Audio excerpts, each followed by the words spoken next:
Toba! You must be the helpers that we've been waiting for.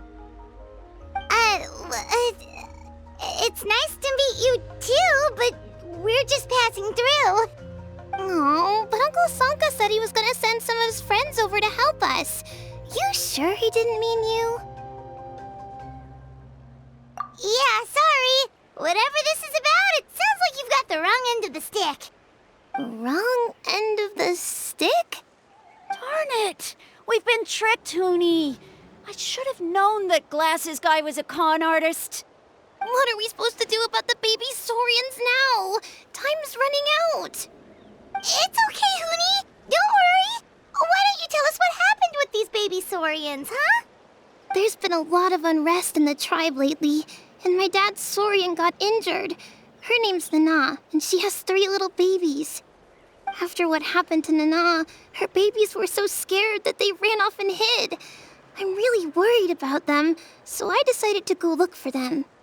If Nana is your dad's Saurian, why isn't he the one looking for them? My dad's one of the elders, so he's busy getting ready for Turnfire Night. It's a really important ceremony, more important than this, anyway. I'm not supposed to be out here either, but I snuck out without telling him. I didn't think it would take very long, but then that guy we ran into made us tell him loads of stories, and it wasted so much time. Yeah, he was so selfish. He doesn't have a heart. It's all right. Don't let him get to you. We're here now and we'll help you because we care a lot, don't we, Traveler? They should be. I already managed to find their tracks, and it seems like they're hiding on the cliff. Really? Wow! Thank you so much, Miss Traveler and Miss Paimon. Awesome. You gotta be careful out on the cliffs, though. They're really steep. Even grown-ups have trouble climbing them.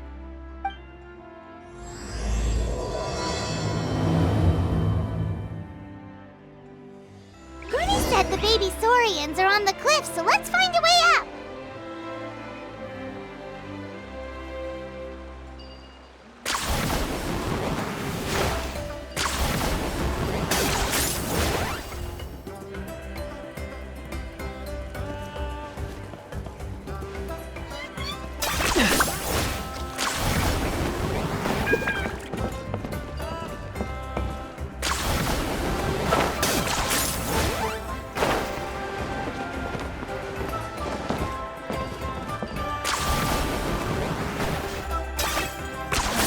You really are a one-trick pony, you know.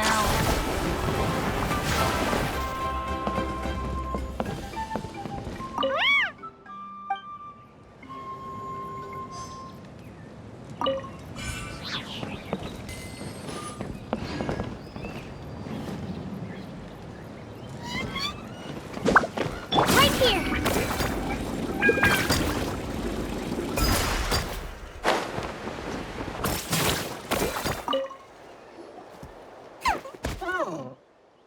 We found them! Wait, but what's that other... A how? Well, if it isn't the gruesome twosome who wormed their way into our servant circle of friends. Still awestruck from the last time we met? Would that be why you hastily scrambled up here to pay your respects the moment you saw us? I suppose we can't blame you. Such is the spell that our majesty casts on our minions. Very well. You heathens leave us no choice. The almighty Dragon Lord, Kahula shall grant you the audience that you seek. Come, pucker up. You may now kiss our feet. Wait, aren't you like Kenichi's sidekick? What the heck are you going on about? You're somehow managing to be even more annoying than the last time we met. Silence! Who are you calling sidekick? We are the Dragon Supreme, sovereign ruler of the Nation of Flame. We shall have you know that last time, were it not for Kenichi's earnest pleading on your behalf, you would have received not a single word of mercy. Oh, come on. You talk big, but Kanich clearly has you under lock and key.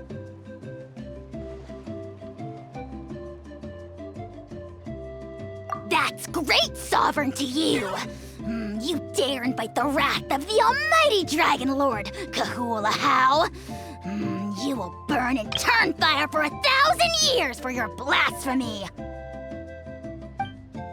If you must know, our humble servant begged us to investigate an abyss incident near Hoytzitlan, and we chose to grant his request. Abyss incident? See this little lizard? Its mother, a medium-sized lizard, came under the influence of abyssal power. In her confusion, she attacked my servant's tribe, then assailed her own offspring.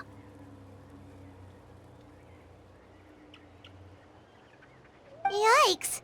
So how is she doing now? She was but a lowly bug fighting against the power of the abyss. Naturally, she has departed for the Night Kingdom. Such a fragile creature.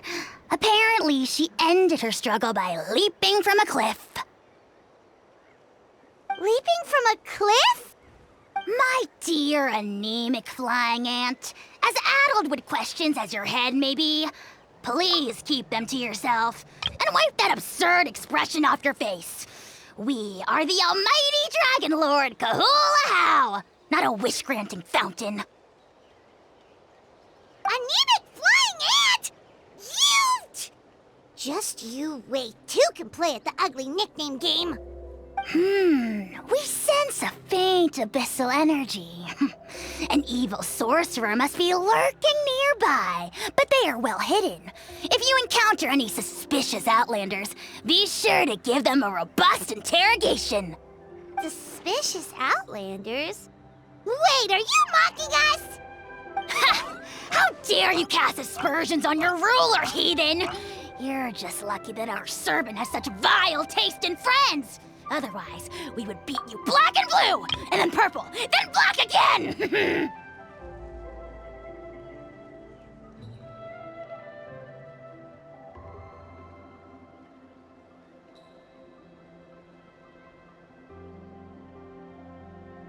If you're not here to kiss my feet, then get out of my sight. Do not impede the work of the almighty Dragon Lord, Kahula-How!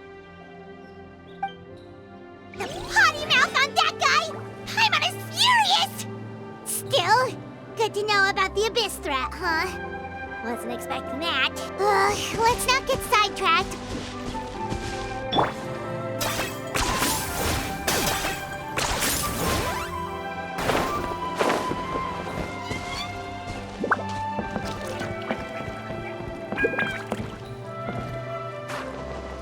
Is this really necessary?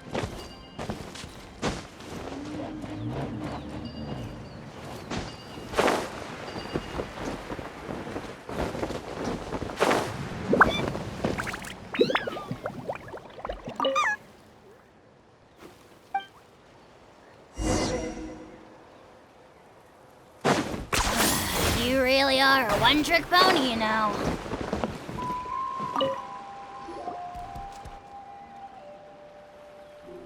Wow, you're back already?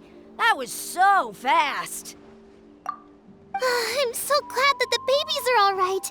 Thank you both so much. Now we can finally go home and stop worrying about them. You're welcome. Piece of cake. You're not from Natlan, right? Because your clothes look different than ours. Hey, you must be tired after all that climbing. You should come take a rest at my house. Yeah, please come. I promise you'll get a big Scions of the Canopy welcome. We love having guests, and you're really nice people. Not like Glasses Guy. By the sound of it, Glasses Guy wasn't from Natlan either, right? Uh-huh. Well, his clothes sure weren't. You know what? Now that I think about it, there was something really fishy about him. Really? Maybe he was the suspicious outlander that Ahau mentioned.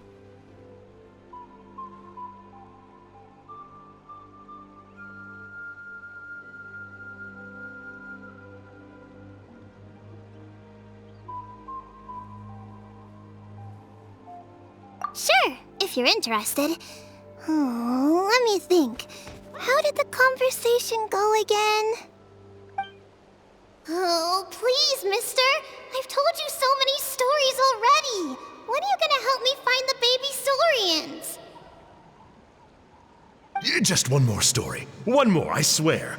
Why don't you tell me more about that ball of fire?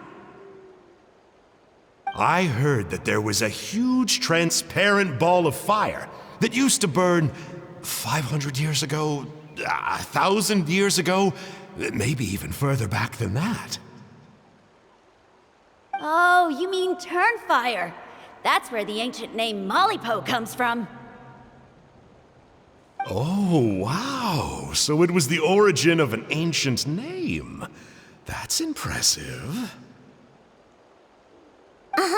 There's a story behind every ancient name. The legend goes that the Turnfire first appeared in the era of the Grand Alliance. It was used by the tyrant Och Khan to rule over Natlan and oppress anyone who opposed him.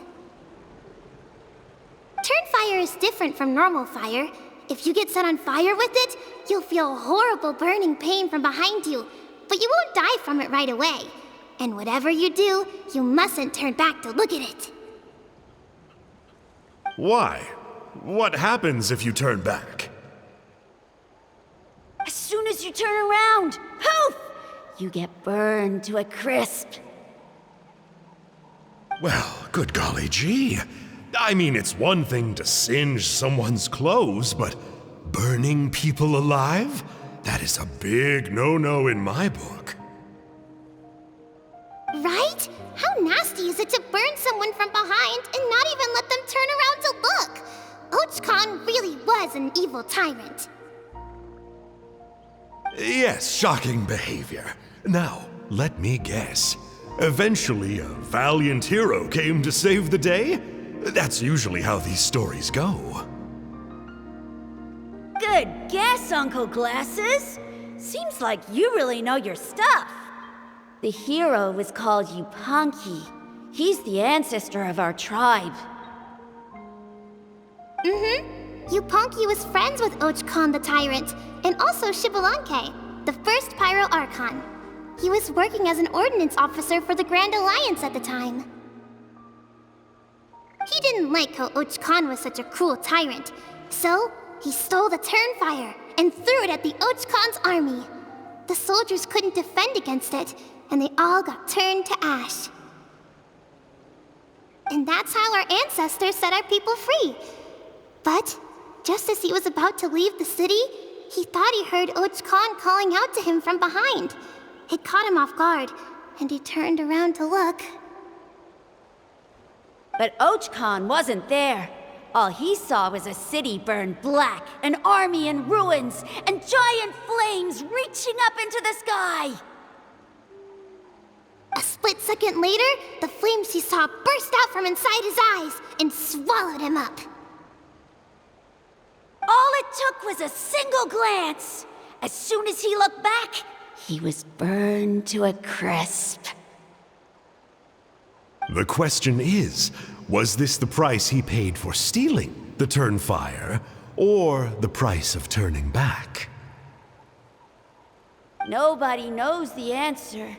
But the fire that consumed Yupanqui burned more fiercely than any other. It burned for 100 days until it burned a hole right through the ley lines. And then, the flame dropped into the deathly dark Night Kingdom, where it still burns to this day. The grown-ups say that it lights up the path that leads to the next life. But for the dead to be reborn, they have to accept the flames and be purified by the fire first. It's like a final look back at your life, where you have to answer for everything you did. Anyway, that's the story of Yupanqui's Turnfire. Ah, a fine parable indeed. So, is it true? Is it really possible to find this fire in the Night Kingdom? I don't know. I think it's just a story. Either way, I assume this name has been passed down in your tribe ever since? Sure has. It went to Burkina, the hero that we celebrate on Turnfire Night. But that was 500 years ago. Yeah, and now it belongs to Kanich. So we often call him Malipo Kanich. Kinich, huh? All right, Uncle Glasses, that's enough stories. Now, can you please go find the baby Saurians for us like you promised? I would, but doesn't the legend of the Turnfire teach us not to look back? Let's not go dredging up the past. Tell me more about this Kinich guy. One more story, I swear. Starting now. No? Careful, Toba. You look dangerously close to cursing me out right now. Tut tut, we can't have that. Cursing is for grown-ups only. Uncle, you'd better not be trying to trick us, or the Turnfire will get you when you die. How would it get me if I'm outside of Natlan? Uncle Glasses isn't from here, you know. Unlike you. Huh? Wait, is that?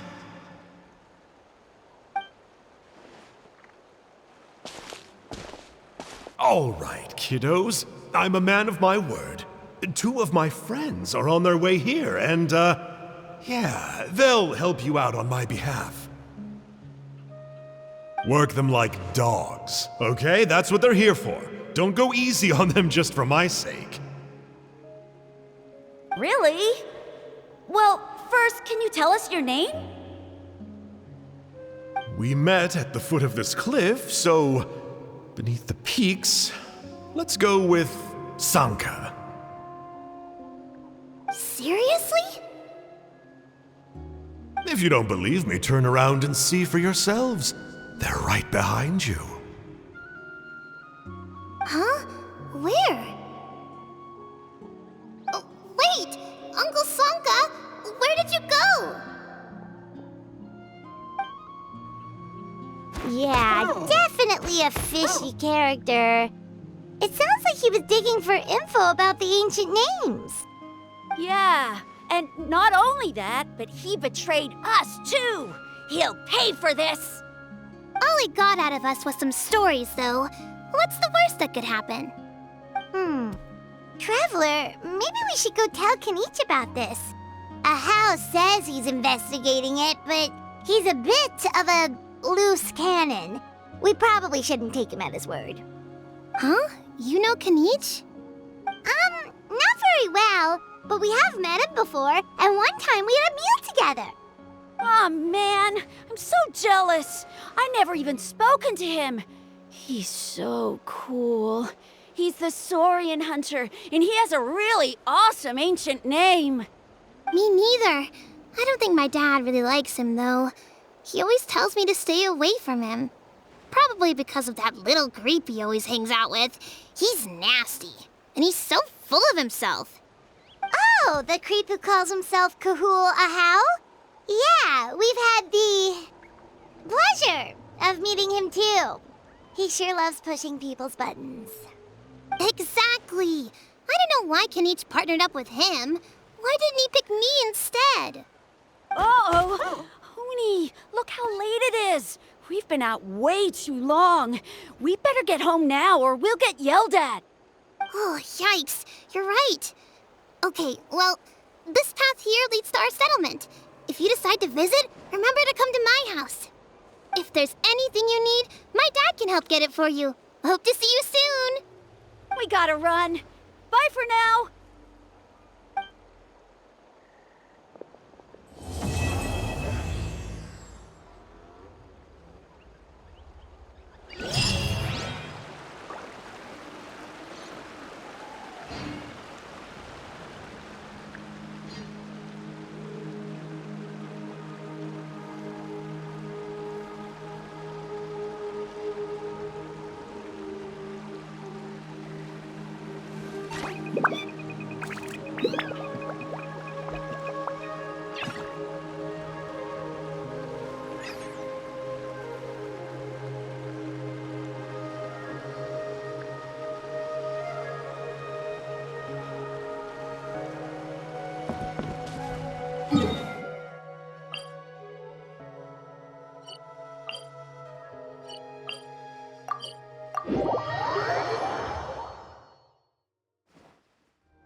Tony, what were you thinking, going out by yourself? Don't you know how dangerous it is? It's okay. Toba helped me. And we met some kind strangers who helped us. And Kind strangers? What made you so sure they were so kind, huh? Oh, I suppose they had kind stranger written on their foreheads? yeah, actually, they did. In big, bold letters. Don't talk back to me. The Mountain King problem still hasn't been solved. What would I do if I lost you too? No dinner for you tonight. They were good people, Dad. Dinner or no dinner. Hello again, Hoonie. It's Miss Paimon and Miss Traveler. Dad, it's them. They're the ones who helped me. And I promised we'd take care of them if they came to visit. Oh, so you're the kind strangers. Well, I'm Trinidad. Apparently, you helped my daughter today, so if there's anything you need, just ask. As an elder of the Scions of the Canopy, I've got some influence around here. Now, I trust that you're sensible people who know better than to take advantage of their host's generosity.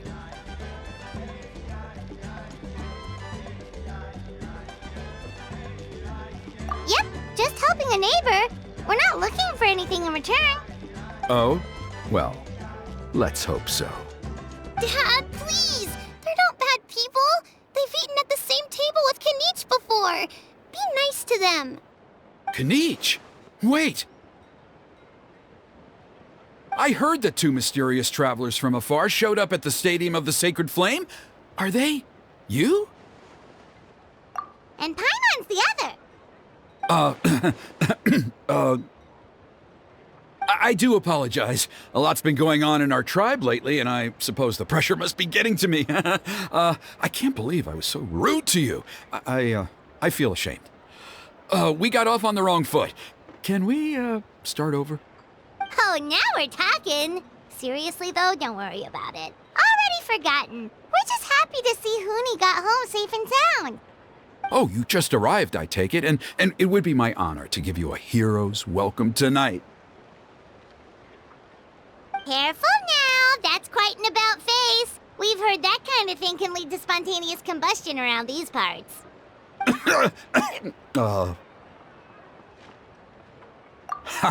My dear traveler, you are very perceptive indeed. Go inside now, Hoonie. Dad's got some important business to discuss. Okay. Look after Miss Traveler and Miss Paimon. They're very special guests.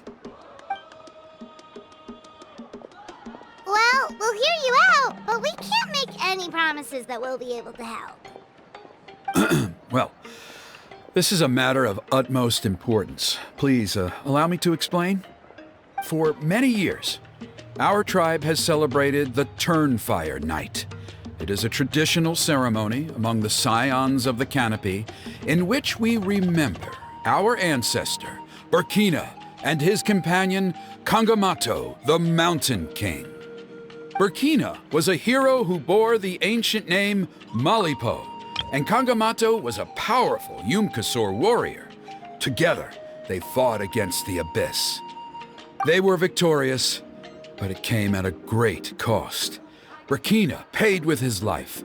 The Mountain King survived, but was contaminated by the Abyss, and he remains in hibernation to this day. Normally, Yumkasors never live longer than a century.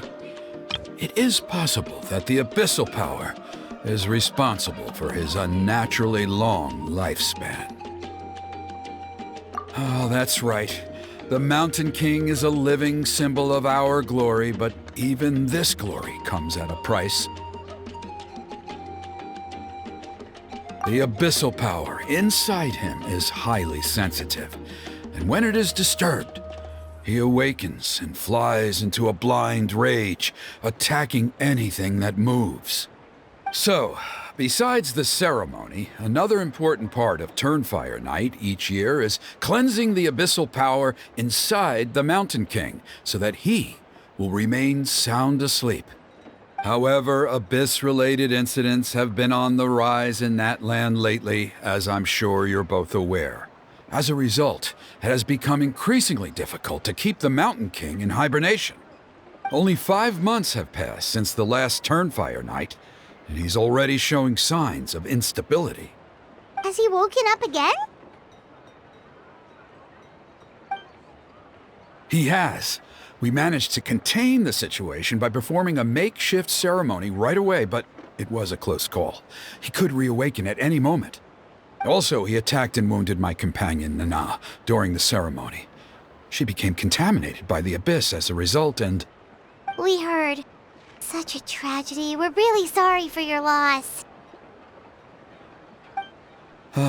Yes, and Nana wasn't the first. Anyway, right now we're preparing for an exceptional Turnfire Night ceremony, and we need to find a suitable flame bearer. From what I've heard about your adventures, I believe you would be perfect for the role. Of course. Plus, he's a bona fide hero who inherited the Malipo name. Oh, you mean Kanich? Yes, he's the one. A hero, worth his weight in gold. And unfortunately for us, he's all too aware of that. No prizes for guessing what he said when I asked him to host a Turnfire Night outside of the annual schedule. An exceptional ceremony? Oh, I'll have to charge an exceptional price. I swear, no other concept exists in that boy's brain. I'm not the one to usually talk about people behind their backs, but I'm convinced the Wyub got hit on the head and took a wrong turn the day it chose to give that ancient name to him. I mean, have you ever heard of a hero whose mantra is, "What's your asking price?" Oh, and don't get me started on that insufferable Ahau he hangs around with.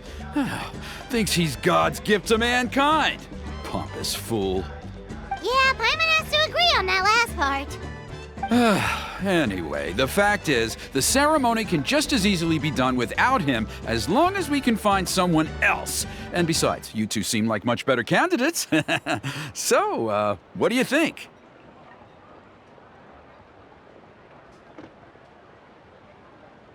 Well, there's only a few days left before the ceremony. We can't afford to waste what little time we have on negotiating with him. No, I much prefer if you would consider taking his place. Wonderful! I can't thank you enough. Huni was right about you. You have kindness in your hearts. Come with me to the other side of the mountain. I'll bring you up to speed on each step of the ceremony. As experienced warriors, I'm sure you'll pick it up in no time.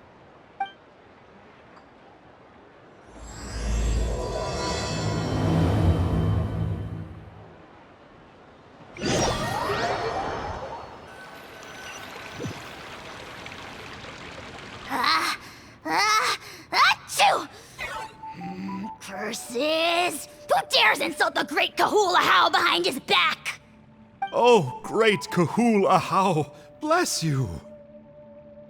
Shut your filthy mouth, worm of the abyss! Your putrid words defile the air we breathe. You make the almighty Dragon Lord, Kahul Ahau, sick to the stomach! Speaking as a member of the Abyss Order, that's music to my ears. Exactly the kind of reaction we're going for. But on a personal level, I gotta say, it's pretty hurtful. Ugh, never have we heard such brazen blustering from someone who is inches from death! Up yours, Four Eyes! We spit in your face! Okay, well, that I am at a loss to explain. How do I manage to stay so chirpy and cheerful? I can only guess it's some kind of powerful magic. But I digress. Mr. Kinich, I admit it. You, sir, are a legendary hunter. Still, the only reason you caught me is that I was reluctant to run away. You see, I'm very interested in the lore of your tribe. Okay. Is that it? Kay? Aren't you intrigued to know what it is about you guys that prompted a visit from the abyss? It's the extreme sports! The other day, I narrowly avoided getting hit by a very brave soul who just leaped off a cliff. I think you call it bungee jumping? Anyway, I was very impressed. That is what I call embracing the spirit of adventure. Look, I even did a painting inspired by the bravery and freedom of the Scions of the Canopy.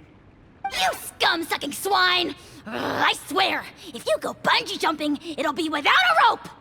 Head first off the tallest cliff, with a band of hunters on your tail, and nowhere left to run, and a bottomless cesspit waiting for you on the ground.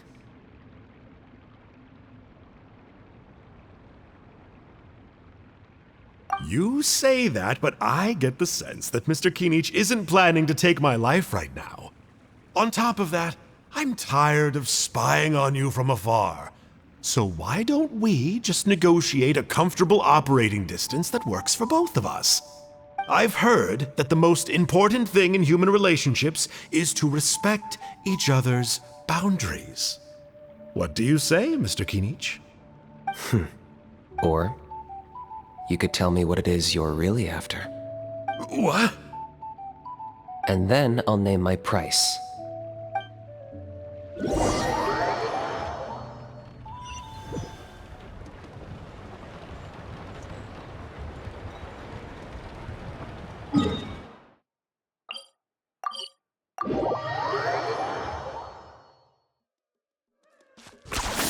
You really are a one-trick pony, you know.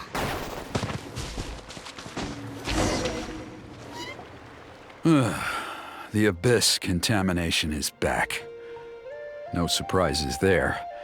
No doubt that explains the Mountain King's recent activity. See those torches over there? Those are the Sacred Flame offshoots that we requested from the Stadium of the Sacred Flame. They contain the power of the Pyro Archon. Are you saying that the Sacred Flame and the Turnfire are the same thing? Well, for ceremonial purposes, at least. Sending someone to the Night Kingdom to retrieve the legendary Turnfire isn't exactly an option. More to the point, though, the Sacred Flame is able to burn away abyssal filth, so that's why we use it in the ceremony. Gotcha! So basically, we just need to clean up the filth with the Sacred Flame. Well, that's one part of it, yes, but the complete ceremony is a bit more complicated than that. First, the flame bearer must collect a kindling of the sacred flame from the starting point, then use a grappling hook to fly up into the sky and light each of the sacred flame pillars. Then, they must go down into the canyon, all the way into the cave where the Mountain King slumbers, lighting braziers and the final altar along the way. The most skilled flame bearers can accomplish all of this without touching the ground once. As much as I hate to admit it, Kinich is capable of this. Wow! He can do all that flying without ever falling to the ground? Well, of course Paimon can. It'd be much harder for you guys. Well, don't worry. It's not a requirement of the ceremony. You're allowed to touch the ground. The only thing you're not allowed to do is turn back. The flame bearer must always keep moving forward. You can't skip a pillar, then come back to it after lighting the next one. To do so would be to disrespect our ancestors. So, what actually happens if you do turn back? Surely the fires don't just go out. If you're not careful, you might get burned. What about today then? Does the same rule apply? Oh no, don't worry. Today is just a practice. The order doesn't matter. You just need to take the sacred flame, cleanse the filth, then go light all the braziers. Are you ready? I'll repeat all the key points again. Gather the kindling, cleanse the filth, and light all the braziers. I'll wait for you at the end.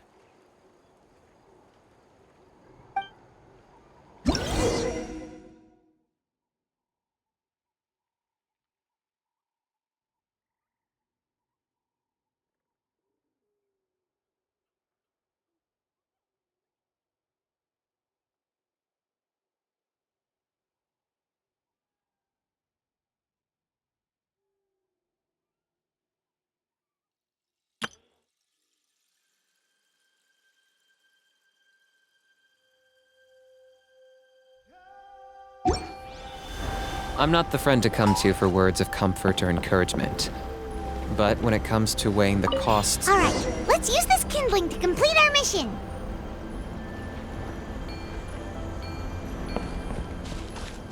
There's abyssal filth over there. Let's burn it away with the sacred flame.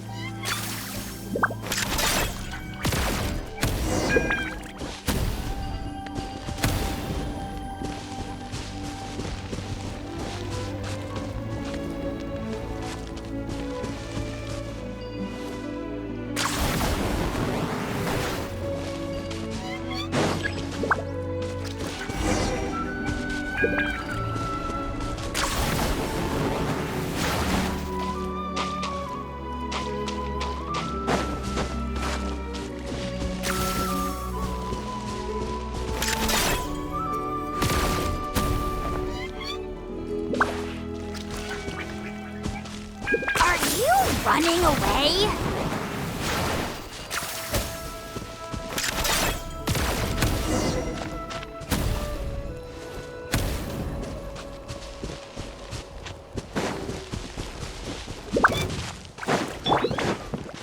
Get out of here! I'm going in! Hi! Shabam! I got him cornered!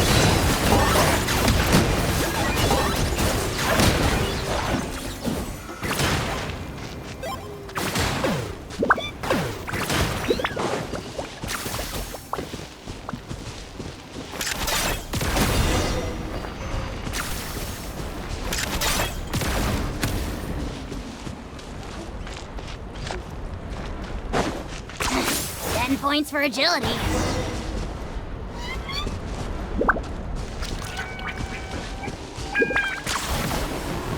That should be all the braziers. Let's regroup with Trinidad. I knew I was right about you. You have outperformed all of the other previous candidates. If there was an ancient name for outstanding flame bearers, I'm sure the Wyab would consider you for the honor. Yeah, although it would probably take Paimon quite a bit longer. All right, now there's still a few days left until the ceremony, and I should probably get back so I can inform the chief and the other elders that I have found the flame bearer we need. Oh, you mean they've still got to sign off on it? Some of them are still hoping we can come to an agreement with Canich, but that's only because they haven't seen you in action. Still, I'm the one responsible for securing a flame bearer, and my recommendation is you. Just for Paimon's own peace of mind, are you sure it's not going to be a problem having Outlanders take on such an important role in your ceremony? See that place over there?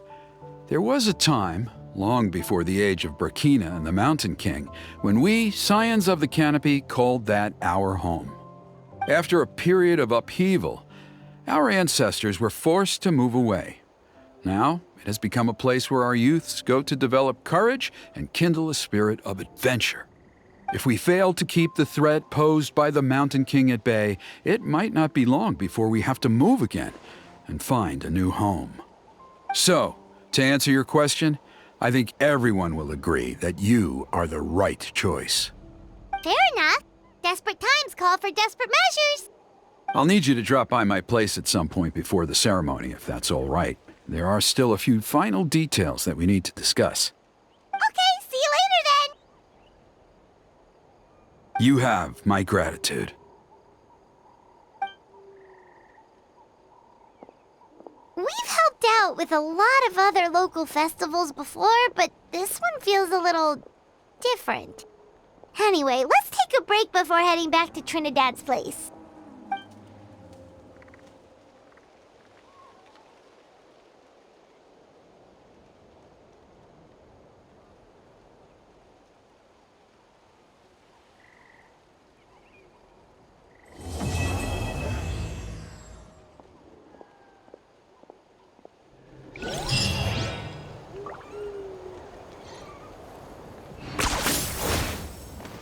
All right, you out. Let's finish this fast.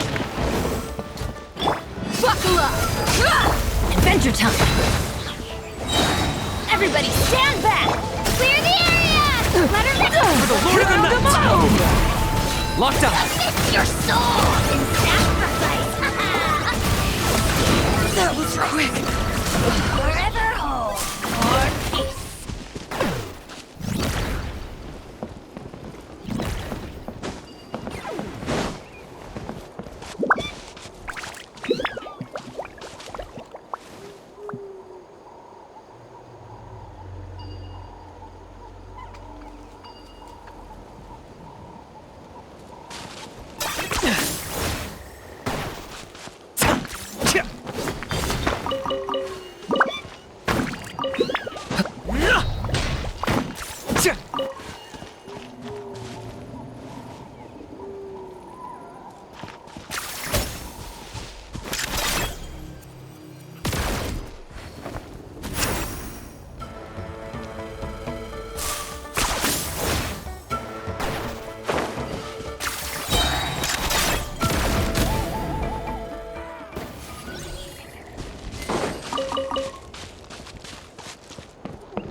Running away?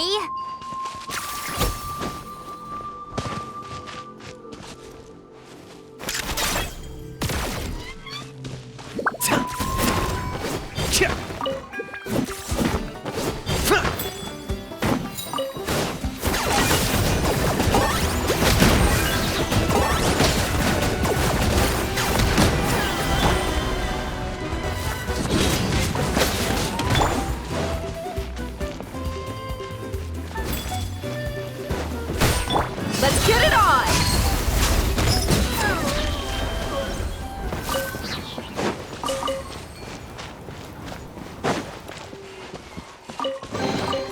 Well, how about that? I'm going in!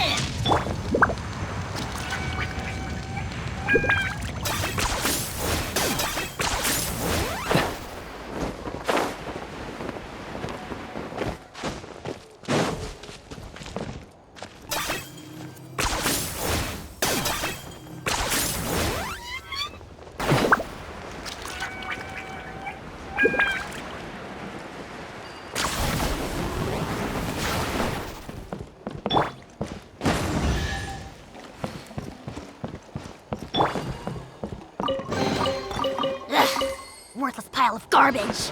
Stop yapping, just take it or leave it.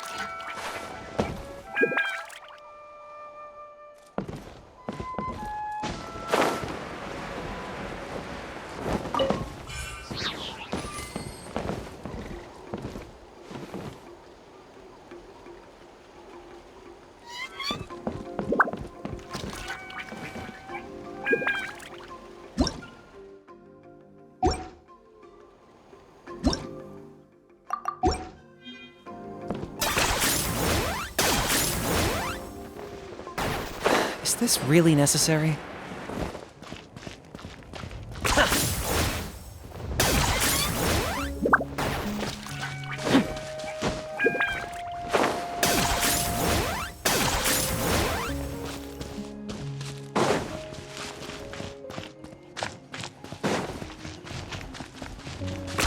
10 points for agility.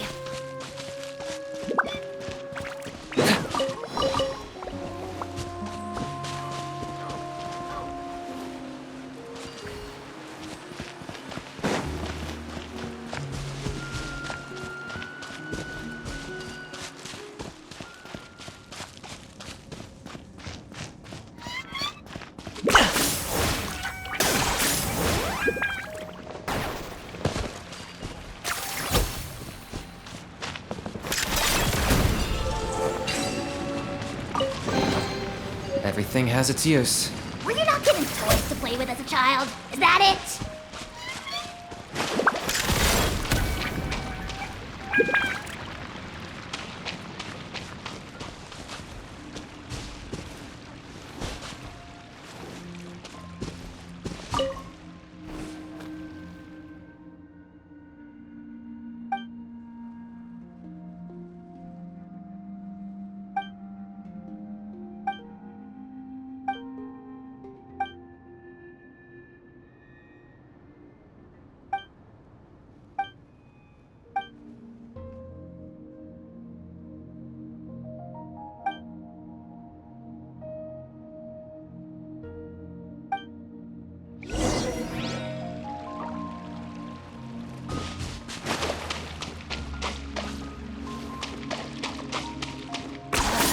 You really are a one-trick pony, you know.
Points for agility.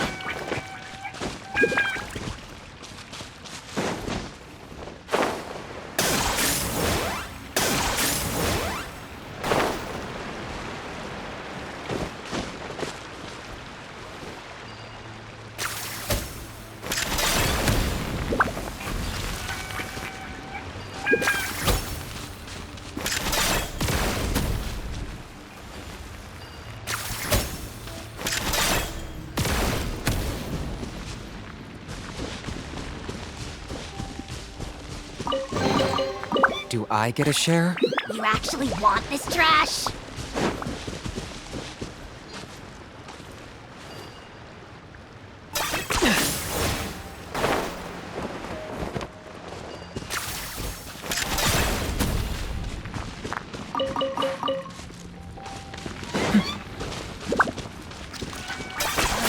You really are a one-trick pony, you know.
bottom corner.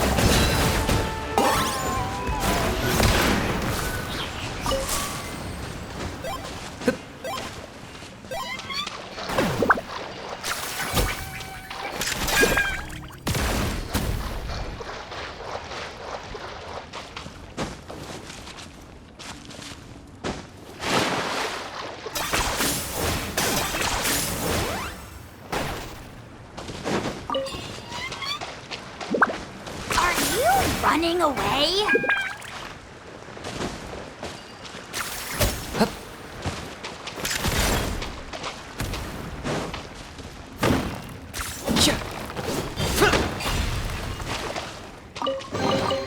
Do I get a share? You actually want this trash?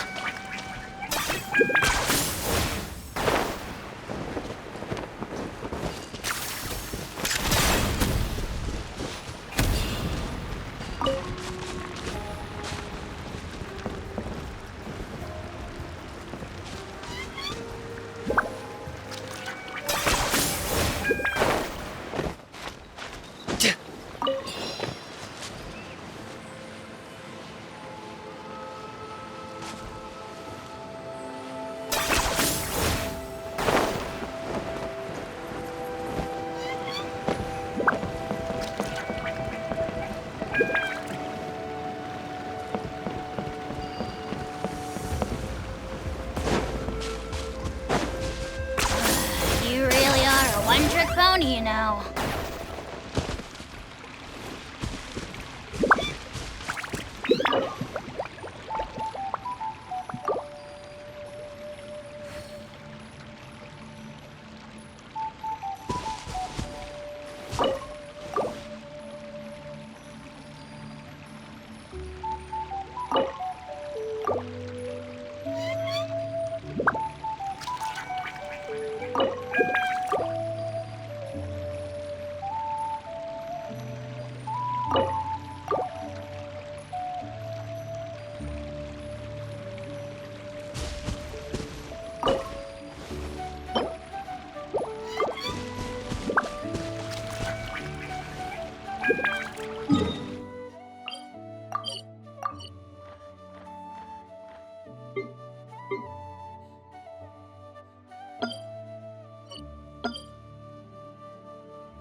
Traveler?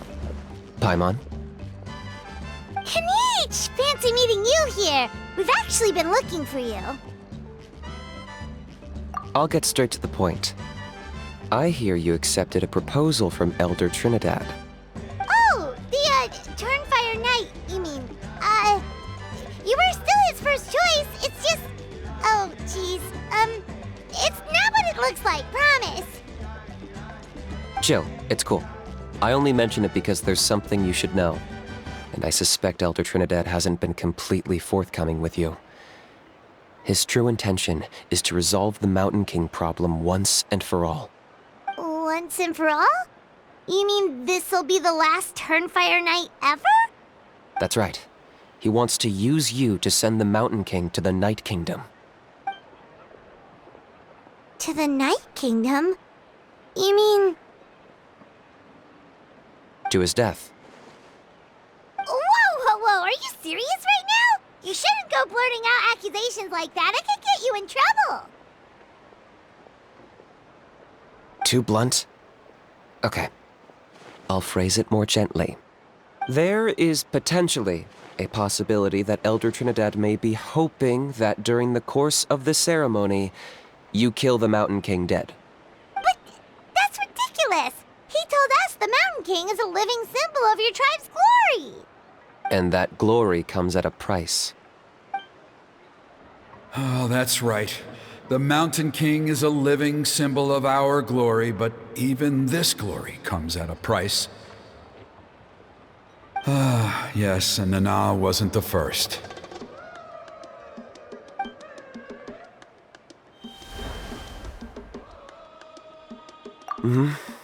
She likely won't be the last to lose her life either. Still, is killing the Mountain King really the only way? It seems so extreme. The Mountain King is a unique case when it comes to abyssal contamination. It's eaten away at him for so long that it has consumed him entirely, and the damage is irreversible. That evil power has both driven him insane and kept him alive over the centuries. So, to look at it one way, once it's completely purged from his body, the Mountain King will finally be able to rest in peace. In past ceremonies, we've only purged around half of the abyssal power. This was to strike a balance, to keep him alive, but also keep him asleep. Trinidad didn't say anything about how much power he wanted us to purge, but he did say there were some more details to go over before the ceremony. Then it sounds like you'll know for sure soon enough.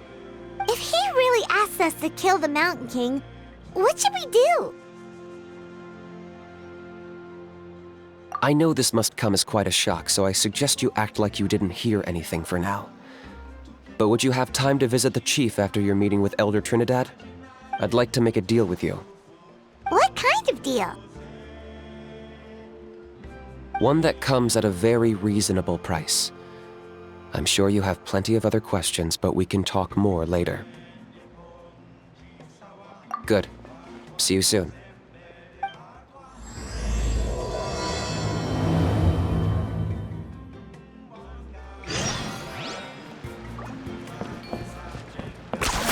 You really are a one-trick pony, you know.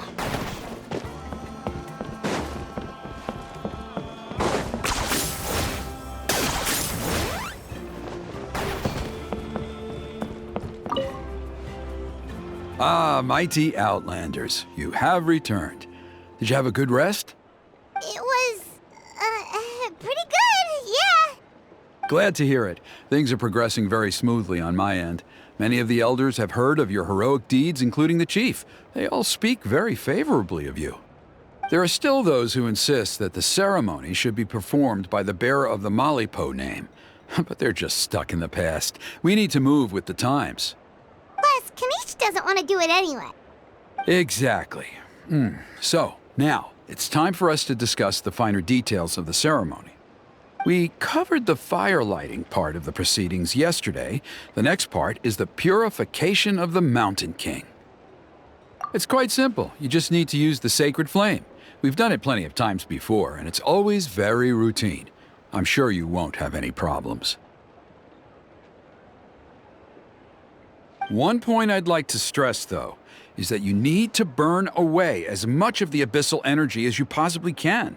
The more we dispel, the longer the Mountain King will remain asleep. Asleep, huh?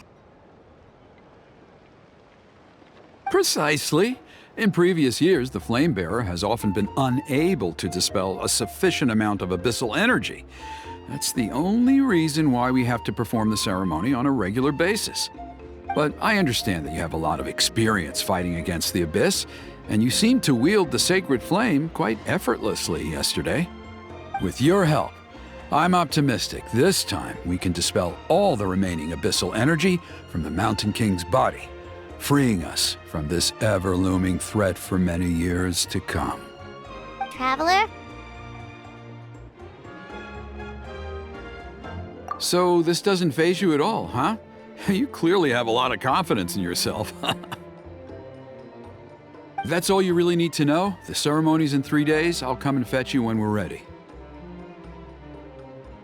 In the meantime, feel free to take a look around our settlement. It would mean a lot to the elders if you got to know some of our people. And if you wouldn't mind helping them out with a few errands here and there, that would be even better. So now we have extra errands to run? Maybe we should add a little extra to the price.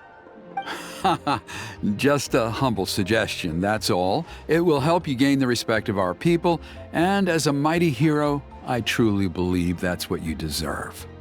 I'll be sticking around for the next few days, so if you have any questions, you know where to find me. Seems like Canopy was right. We should go meet up with him right away. Running away?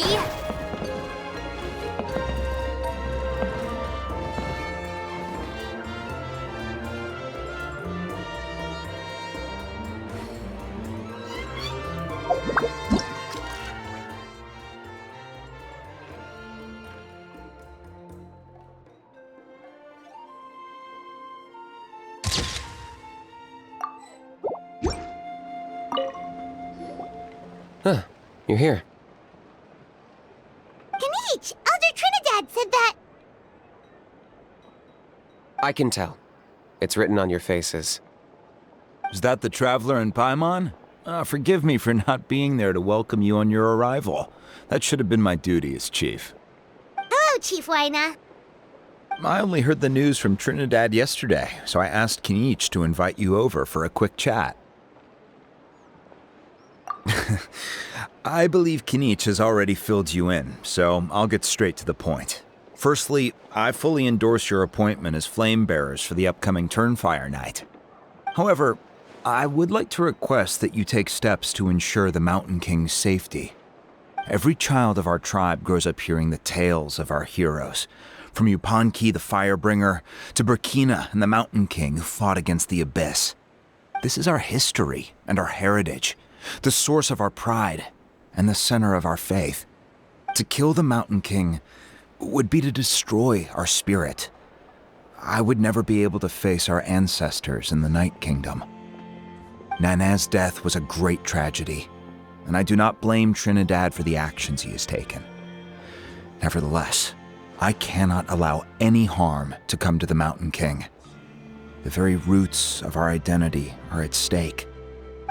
My honored guests, please give this matter your serious consideration. Perhaps there is, but despite all our attempts to contain the situation over the years, we've not found it. Right now, I should like to hear where you stand on this matter.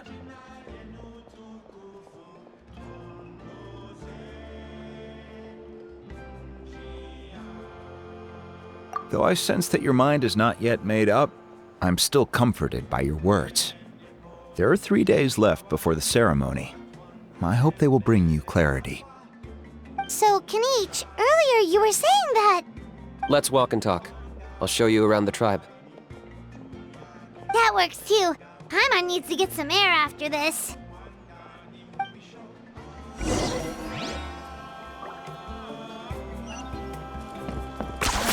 You really are a one-trick pony, you know.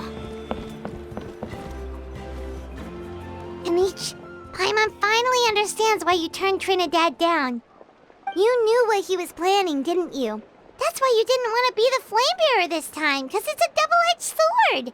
The whole Mora thing was just a sneaky excuse. Double-edged sword is right. But my response wasn't merely an excuse. To solve this exceptional problem, an exceptional price must be paid.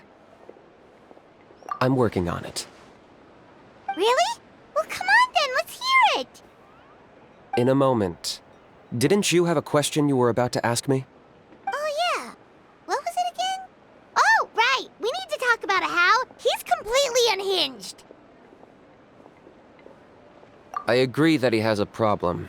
He needs disciplining, so I hired him a teacher. You got him a teacher? Oh, Paimon would love to see him get scolded for bad behavior. Anyway, moving on. When we ran into a Hal, he said you two were investigating some abyss thing together. Is that related to the whole Mountain King situation? Yes, that's the angle I've been working on. I'm a Saurian hunter, but I occasionally hunt the abyss too. One time I was pursuing some purple demonic dogs when I accidentally entered a hidden space. I did some research after the fact. Apparently they're known as beastly rifts, and there are many of them of all different sizes. That's where those purple dogs were coming from. So, if we can locate one of these beastly rifts, clear the monsters out, and move the Mountain King inside, he'd be able to continue living, but without posing a threat to the tribe. whoa, that sounds kinda crazy. Would it really work? It's not without its risks, of course. There's a lot of unknowns in the equation.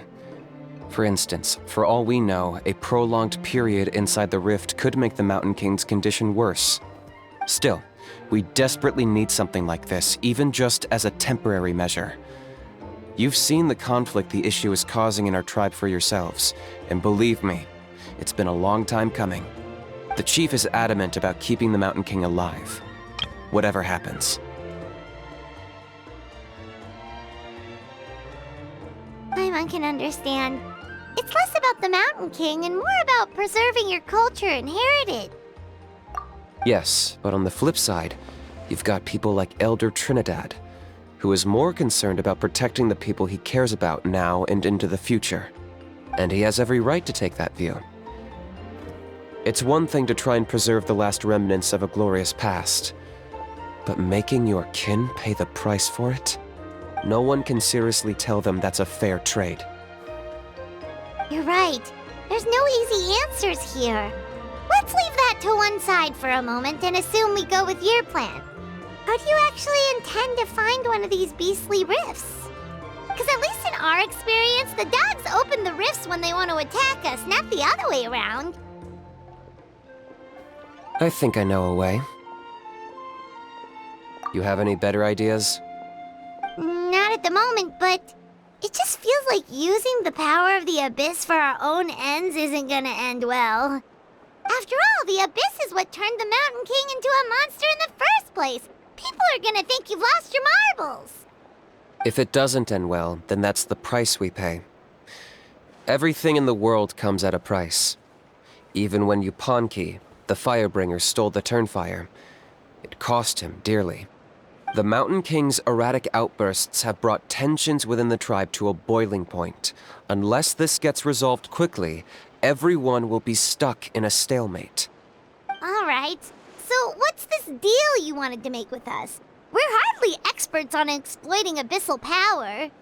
All I need you to do is keep people away from me. I'm getting harassed on a daily basis by people trying to convince me to be the flame bearer. I can't afford to waste all my energy dealing with them. If you help me out, there'll be a gift for you in return. Ooh, what kind of gift? Something well worth your while, I'd say. Just keep doing what you've been doing. Integrate yourself with the tribespeople, so everyone comes to terms with the fact that we have a new flame bearer. That way, I won't have an endless stream of people coming to beg me to join the ceremony, and I can focus on finding a way to summon the beastly rift. Then, when the day of the ceremony comes, we'll move the Mountain King into his new home. Still sounds pretty crazy. Even for a daredevil like you, that's dangerous. And even if it works, what if neither Chief Lina nor Elder Trinidad are happy with it? Have you thought about what you'd do then? At least the two of them would finally be on the same side of the issue, leaving only me on the opposing side.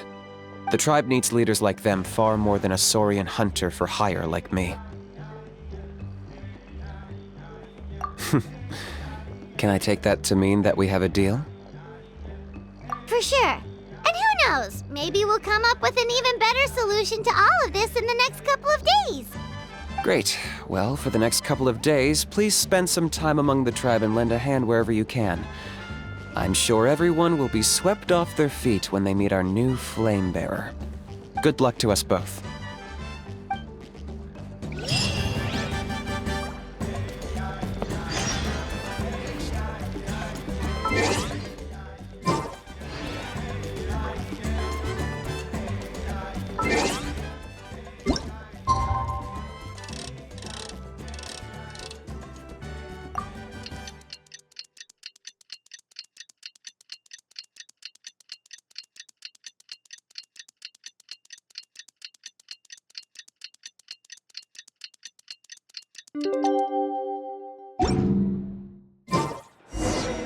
Okay, task for the day. Meet the tribe's people and take some heat off of Kenich's back.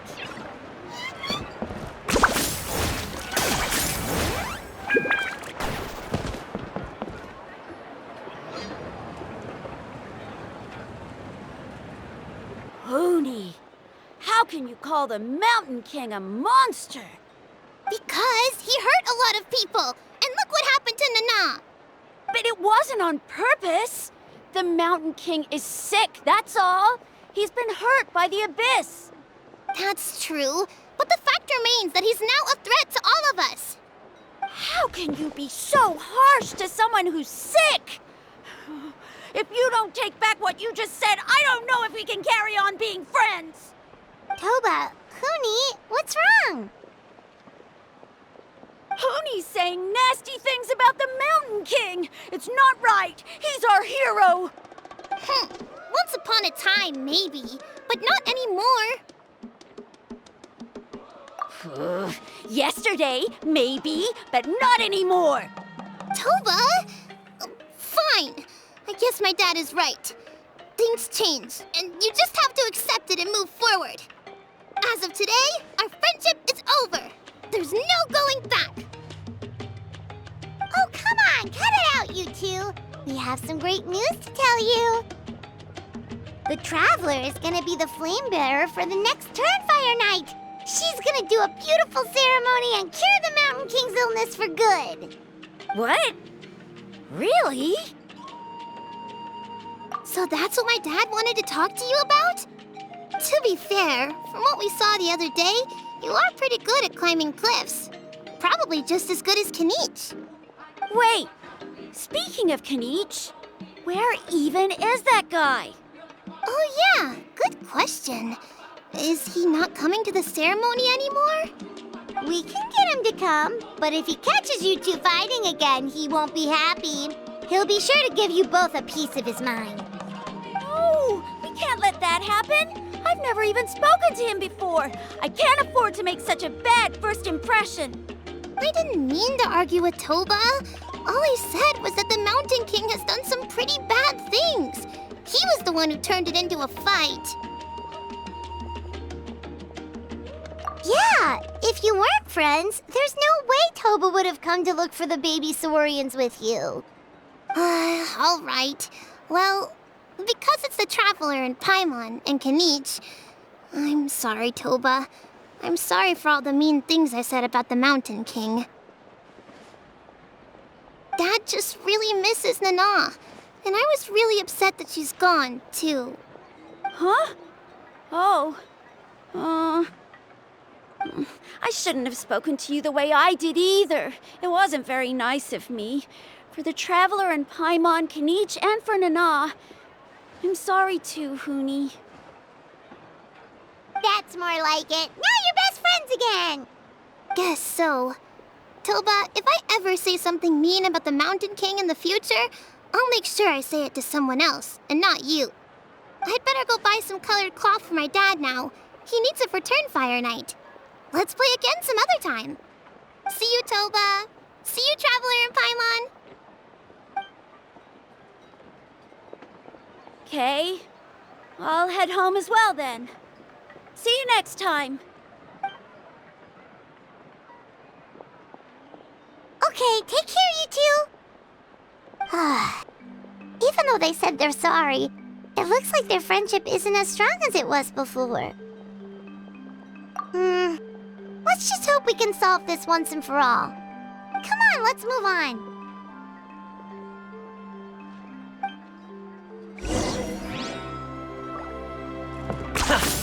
Huh?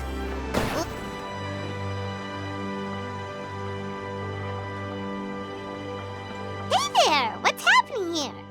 A rehearsal for the Turnfire Night dance. Ooh, there's a dance involved? Kinda wants to learn too! You don't know it? Ah, I guess you're not from these parts, huh? It's rare to see a new face around the tribe these days. I thought everyone would be keeping away. Why do you say that? Because of the Turnfire Night, of course. The Mountain King could wake up at any time. That's why we're holding an emergency ceremony. This isn't one of those fun and games festivals. For outsiders, it might even be a little dangerous. Well, did you know that the Flame Bearer this time is actually gonna be an outsider? Oh, I did hear about that. It's a first for sure. I would have loved to meet them in person. What? Oh, it's you? Man, oh man. Well, this is a nice surprise. It's funny, I was just thinking that I'll probably miss out on meeting the new Flame Bearer since I'm not taking part this time around. Then suddenly, there you are. Must be my lucky day. You're not taking part in the Turnfire Night? How come? You're not an outsider too, are you? You must be joking. Watch this.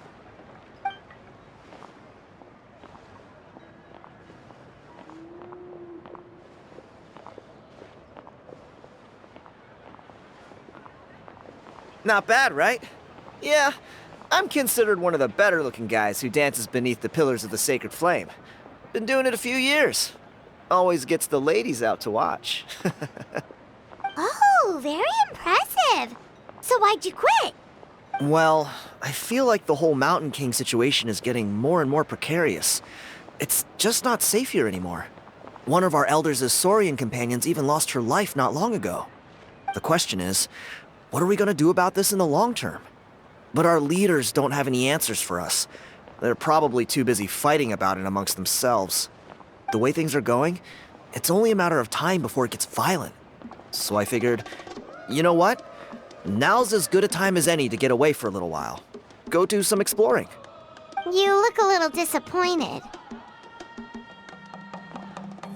Disappointed? Nah, it's a great opportunity to go see the world. As every male scion of the Canopy knows, wherever you are and wherever you go, the only way is forwards. We take pride in that. I won't forget my roots.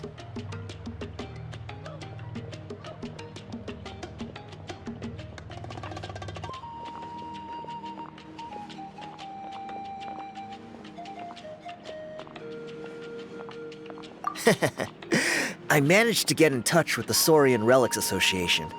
They gave me a simple test. Find a decent quality relic, and they'll make me a member. What's the Saurian Relics Association? You've never heard of it? It's a group of amateur history enthusiasts who do research on the ancient Saurian era. They're all about collecting relics and remnants from that age. Speaking of which, the guy who was Flamebearer before you, I've heard that his Saurian buddy comes from that time. A how? A how's a relic from an ancient Saurian civilization? Oh, yeah, him. So you know those two already, huh? Then do you know how they met? It was deep inside some mysterious ruin, and they signed a contract there. The association folks say that the kind of contract usually comes with a huge hidden cost. Really? That sounds ominous. Who knows? But if it's true, Kanich can probably handle it. He knows what he's doing with weighing up contracts and costs and stuff. I doubt he'd make a contract that doesn't benefit him. Strangely enough, I actually happened upon a strange mural a while back, and it looked to me like it was depicting a Saurian and a human involved in some kind of Saurian-era contract ritual. Oh, does that count as a relic then? You bet it does. I was all ready to go take a picture of it and use that as my entry ticket to the association. But after all the abyssal activity recently, I heard that area's been overrun by monsters. The best laid plans, huh? I'll just have to wait and see if things improve. Or, you look like you know your way around a fight. I don't suppose there's any chance you'd be able to help? If all you need to get is a picture, That should be pretty achievable, right? The Traveler deals with monsters all the time. It's a piece of cake. Wait, you're seriously gonna help me out? Come on, it's no big deal. Compared to some of the things we've been roped into before, this is nothing. Pyro Archon above, you two have hearts of gold, you know that? You're the kind of people who could dive into the Turnfire deep in the bowels of the Night Kingdom, and it wouldn't burn a single hair off your head. Of course it is. All right, come with me. I'll show you the way.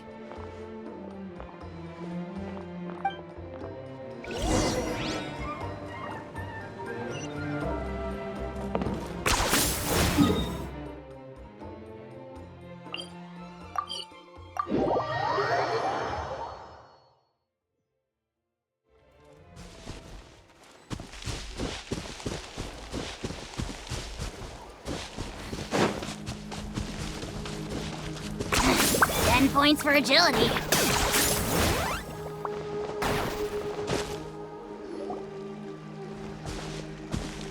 There it is. It's inside these ruins. As you can see, the place is crawling with monsters. Alrighty then. Stay back and take cover, Tiago. This could get dangerous. We'll take care of them. Great minds think alike. I'm not about to cramp your style.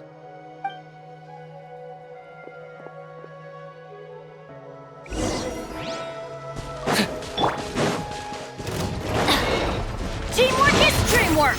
Bahula! Hi! Here goes! Locked on!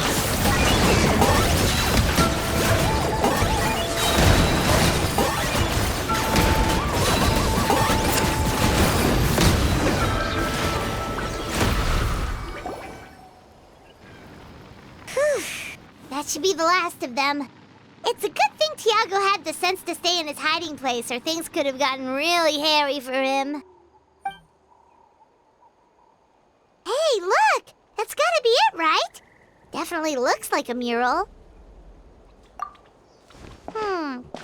Now that you mention it, most ancient murals take up a whole huge wall. This looks more like someone with a paintbrush got bored and started doodling. It does match the story he told us, though.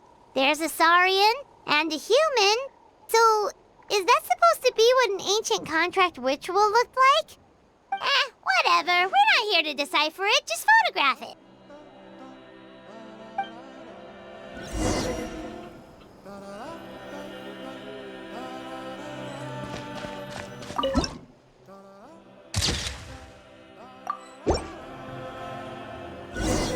That's a wrap. Let's take it back to Tiago.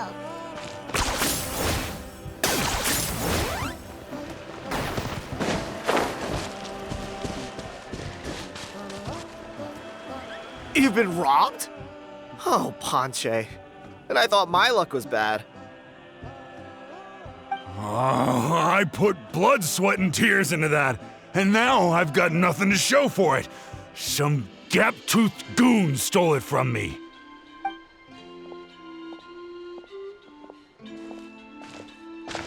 Tiago, is this the picture you were looking for? Let me take a look. Yep, that's the one. Pyro Archon above, you two are superhumans. Hey, Ponche, come and say hi to these guys. They're gonna be the new flame bearers, and they're tough as nails. Wait, are you the Traveler and Paimon?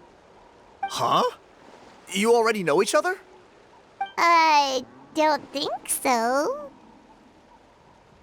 My nephew Toba's been telling everyone about you. He says you're crazy strong, super friendly, that you helped him out, and that you're gonna be our flame bearers this Turnfire night. Oh, so you're Toba's uncle. Great to meet you, sir. Sounds like we managed to make a bit of a name for ourselves. Toba's not wrong, my friend. These two are honestly some of the nicest, most genuine people I've ever met. Everyone speaks incredibly highly of them. Seriously. If you're comfortable telling them about what happened, I guarantee you they'll sort it out in no time. Really? All I want is to get the fruits of my labor back. Allow me to explain. Ponche is a well-known scholar within our tribe, author of the widely acclaimed book, Yupanqui's Turnfire. Unfortunately, the book was stolen by a treasure hoarder a few hours ago. I spent years of my life researching that book. I visited every last ruin, interviewed every descendant of every hero in our history. On the word Malipo alone, I covered at least 5 different interpretations of the meaning based on accounts from different villages. It was an unparalleled masterpiece. And now it's all gone. That little goon ambushed me during my morning walk. He snatched all of my belongings, including my entire manuscript. That book was everything to him. It's like they robbed him of his soul when they took it. Look at him. Lost and listless. He's a shell of the man he was. Dear honored guests of our clan, I am but a helpless old student. If only for Toba and Tiago's sake, please help me, I beg of you. See what I mean, Ponche? Now you've run into these two, your luck's about to change, big time. I don't know if he's still there, but come on, I'll take you.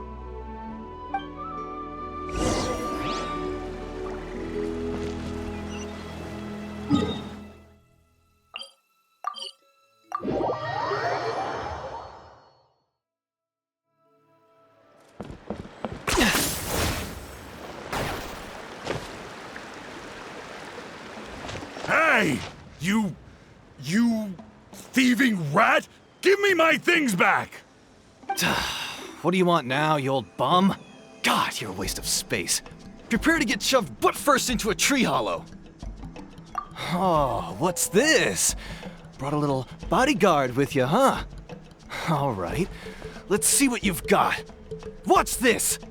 Eat dirt, suckers!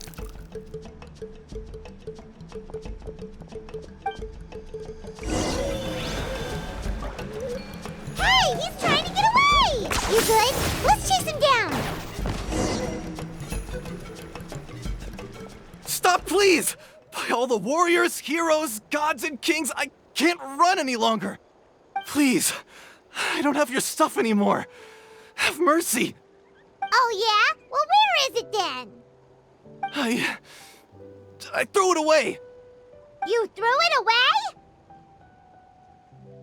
The old bum's bag didn't have a single mora in it. Just a tatty old book, worn out pens, and some old rags. All that time lying in wait was for nothing. I was so mad I just threw all of it away. Is that really the truth? Okay then, where did you throw it away? The same place you found me. Look, I swear on the Pyro Archon it's the truth. May all my worldly possessions be turned to ash by Turnfire if I'm lying. Okay, that's a pretty strong oath. What do we do now? It sounds like he's telling the truth. Right. Let's hope nobody gets to the book before we do. We'll never get it back then.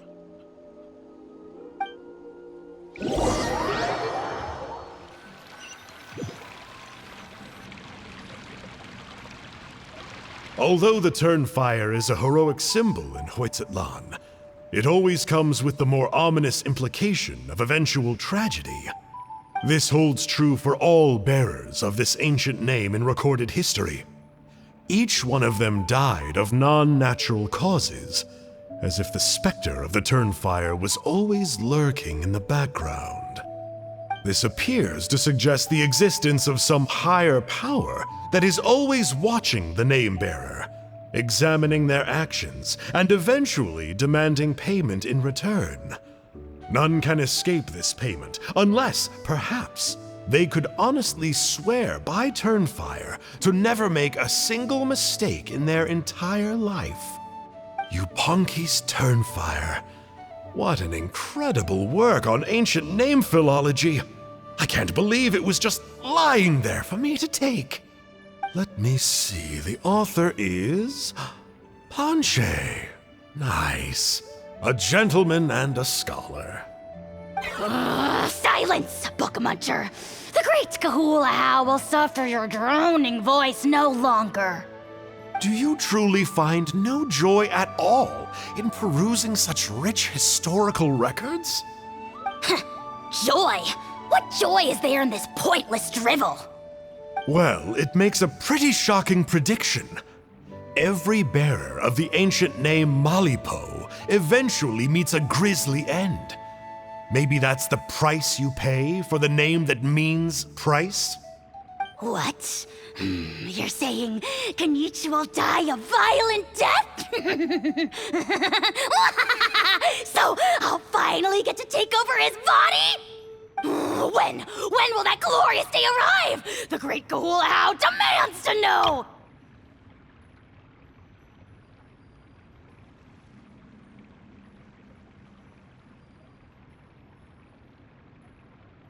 Wow, you are just irredeemable, aren't you? An agent of chaos down to the core. You make us Abyss Order folks look like saints in comparison. Silence, maggot! To presume that anyone compares your kind with the great Kahula How is sheer vanity. And if that day ever comes, oh, your doom will soon follow.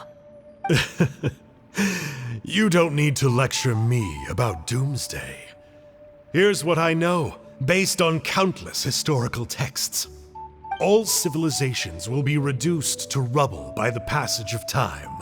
From ancient kingdoms, to heavenly thrones, to worlds beyond, there are no exceptions. But from the ruins of every civilization, the dust will rise and never settle, thus transcending the confines of time. That dust is what we call a civilization's spirit. And you, great Kahula How, are one such speck of dust from a bygone age. I've paid dearly for the chance to observe you up close. Now, let me take a good look at you. We'll see whether any memories of that age still remain inside you.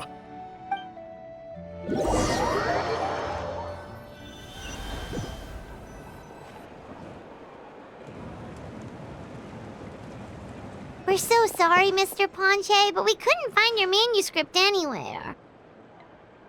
Does that mean all of my hard work was for nothing? You gotta stay positive, Ponche. You might have lost the book, but the brains behind it are still intact. Surely you remember the main points at least? The whole reason I worked so hard to get it finished before the Turnfire Night is because I hoped that maybe it might help us find a way through these trying times. But not exactly. But I thought my research might at least be a starting point. Oh, really? So what did you find out in your research? I think the key to all of this lies in the power of Malipo. Ponche, you know as well as anyone that ancient names don't hold any real power. Symbolic power doesn't count. You're right, but Malipo may be a special case. Given that it first arose in the era of the first Pyro Archon, it might contain remnants of Shibalanke's power. Yeah, I remember that story. My grandpa told it to me when I was a little kid. Maybe you're the special case. Most kids stop believing in that stuff by your age. I'm not talking about childhood superstitions here. There is evidence. Like what? Like the fact that the Mountain King is still alive. Everyone attributes that to the power of the Abyss. But there's more to it than that. The key factor is that Burkina summoned the power of Malipo at the cost of his own life. If you don't believe me, then answer me this. How many other creatures can you think of who lived longer, not shorter, after being contaminated by the Abyss? Traveler, different situation but similar idea. Doesn't this remind you of the hilly... So, I came to the conclusion that Malipo must refer to some mysterious ritual involving a tit-for-tat exchange. It began with the first Pyro Archon, fell with the Grand Alliance, then was buried in the Night Kingdom. And now, it awaits the call of its new bearer. Hey. Sorry to interrupt, Ponche, but you seem to be getting a little overexcited. I'm sorry. I was originally planning on presenting my findings to Kenichi. I'd hoped he would be attending the upcoming ceremony. Sounds to me like you dreamed up one fanciful theory to support another. Kenichi, what are you doing here? I more or less finished what I was doing, so I came to have a quick catch-up. Now a good time? Kanich! I'm onto something. I haven't worked out all the details, but you have to attend the Turnfire Night. So Mr. Ponche here has done a lot of research on the history of the Turnfire, and thinks he might have found a way for you to solve the problem. I'll be there, Ponche. Let's go.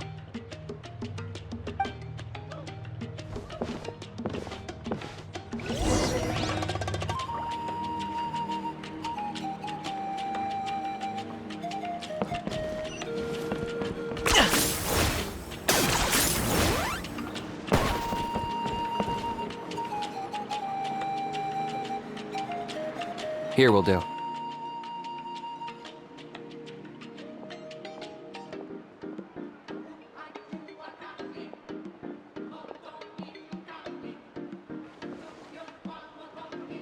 Yeah.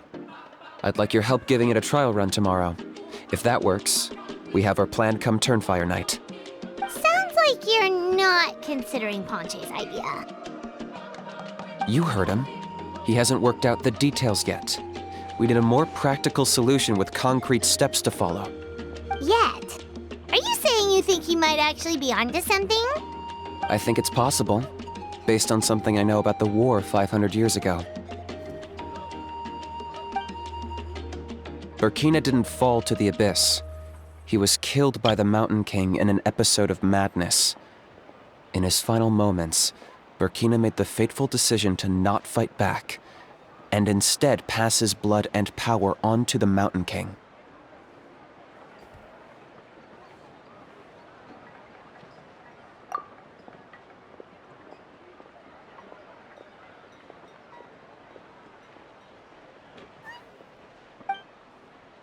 Maybe he thought the Mountain King was stronger than him and more valuable to the tribe. Or maybe it was just out of loyalty to his friend. Either way, I can believe the Turnfire was involved. Whether you think his sacrifice triggered it, or his fate was sealed from the moment he took the Malipo name, it makes sense to me. How can you drop these truth bombs with such a straight face? This is what I've gleaned from my many interactions with the Mountain King. His mind is so disordered. It took some time to piece it all together. The story Elder Trinidad told you was the more palatable version of events. The truth is even darker. The Mountain King's mind isn't just disordered. He is suffering and feels great shame. I believe he wants to be put out of his misery. What? Then what should we do? Should we grant him his wish? Of course not. We should help him move to a new home. It's the only practical solution. The Mountain King is a hero to my tribe. An object of worship, even. Ending his life would be like desecrating a statue. Still, he's been the cause of multiple disasters, and we can't afford to have any more. Ugh. Practical solutions hurt Paimon's brain. Can we follow our hearts next time? Then let's break for the day. I've already found a suitable venue for tomorrow.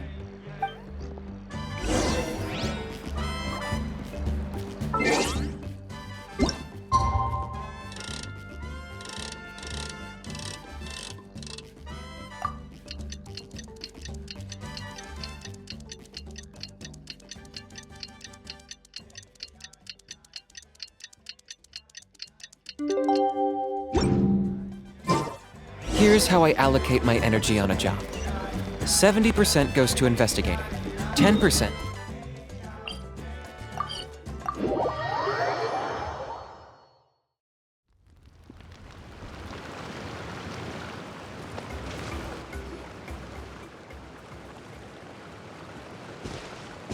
You're here. Very punctual. Oh, so the gruesome twosome come crawling back. Here to make amends after the gross irreverence you displayed last time? Very well. The almighty Dragon Lord Kahula How shall grant you the audience that you seek. Now pucker up and kiss our feet. Kanich, didn't you say you found him a teacher? He's just as out of control as ever! Hey! No one gets to discipline the almighty Dragon Lord Kahula-How! No one! Maybe because I've never had a gentle-natured companion like Paimon to compare against. Is that a compliment? Yeah, I see what I'm missing out on now. And it's a lot. Kanich! Ugh! We could drown this measly flying ant in one droplet of spit! How dare you compare her to the almighty Dragon Lord Kahula-How! Oh, just wait till I possess your dead body! I will commit heinous atrocities! Tear down your legacy! Destroy your reputation! Wreak havoc on your... Ugh!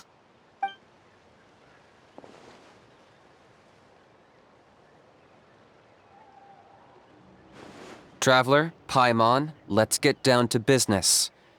Once we've opened the beastly rift, you're welcome to toss a How in there for a couple of days. With pleasure. You don't need to ask twice. I got my hands on this device in a trade. It's meant as bait, but it'll also stabilize the abyssal energy. The rift towns will tear through space to get to this. Once they're here, we take them out and claim the rift for ourselves. You'll find out soon enough. First, let's try this out.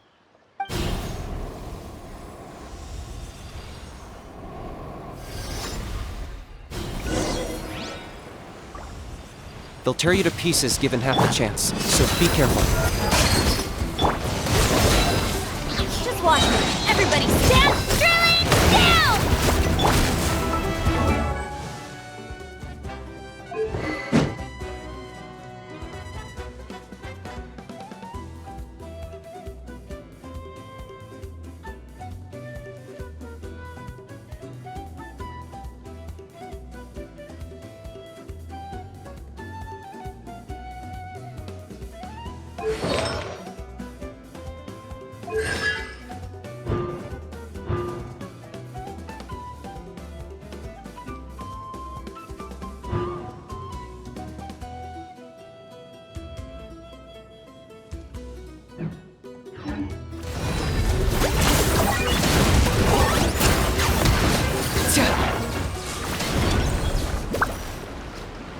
Uh-oh.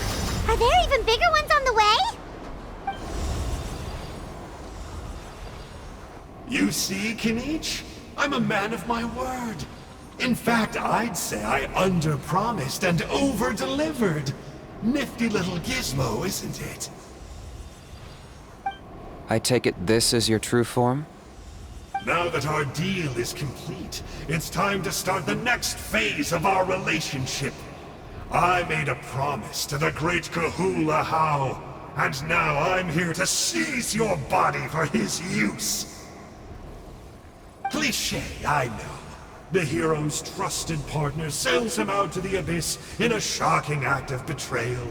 Cue bad guy speech and drawn-out death sequence. Huh? Angel? Huh? Huh? What are you two doing here? Oh, Mr. Kinich, this is not what we agreed on! Traveler, this is the gift I got you. I know you're looking for intel on the Abyss Order, so I thought he might be of use to you. But it looks like you've already met. Yikes. Frosty reception. Gotta say, I kinda pictured this moment going a little differently. Tears of joy welling up in your eyes as you say the words, "It's good to see you again, old friend." Don't be ridiculous. Sounds like you've been reading too many romance novels. There we have it. Change is inevitable and nothing lasts forever. What a pity. Well then, time for you to meet the new me. This time, please call me Sanka. Sanka! Aha! So you're Glasses Guy! You tricked Huni and Toba into telling you a bunch of stories! What does it matter? A name is a superficial label. It's what's deep down inside that counts. And I've shown you the deepest parts of me. That would explain a lot. Why else would you show up here and start acting like a wise guy? You looking for a fight? I'll pass. I do rather like you, as I've said before, but my one quibble is that you really don't know your own strength. Wait, of course! You're the one behind all the recent Abyss activity! Let Paimon guess, you've been provoking the Mountain King too! Haven't I told you before? I'm not part of the inner circle who do our Highness's bidding. My interests are far more low stakes. I spend my time digging for truth in ancient doodads and books. You really think a benchwarmer like me is capable of more than that? I investigated him. He's not connected to the recent events. Just happens to be in the area. So, I struck a deal with him. He helps me summon a rift. I allow him to do some historical research. But that's all over. And now Kinich wants to hand me over to you. Well, I was hoping this would be an opportune moment to whisk away his body. That would have given me some more time to study the great Kahula How. But now I've run into you, which is just my luck. Or maybe I've incited the wrath of the Turnfire, and this is the price I have to pay. But I don't understand. What did I do wrong? Wait, does that count? Let me think. How? You are the worst of the worst! Colluding with the Abyss Order against Kinich? How could you betray your partner? There is no betrayal. The almighty Dragon Lord Kahula How is a partner to no one. Don't worry, I told him to act as bait. Yes, and you should have picked a bigger fish. The Abyss Order? Ha! What a joke. Not even a match for our lowly servant. I put up with this toad's croaking for days, and it was all for nothing. It looks like your disciplinary measures have been less than effective, Mr. Enjo. What did you expect? Behavioral rehab isn't really our thing. Otherwise, we might as well change our name from the Abyss Order to the Abyss Boarding School. The abysmal disorder would suit you better. Kanish! Dispose of him! He is of no further use to us! Traveler?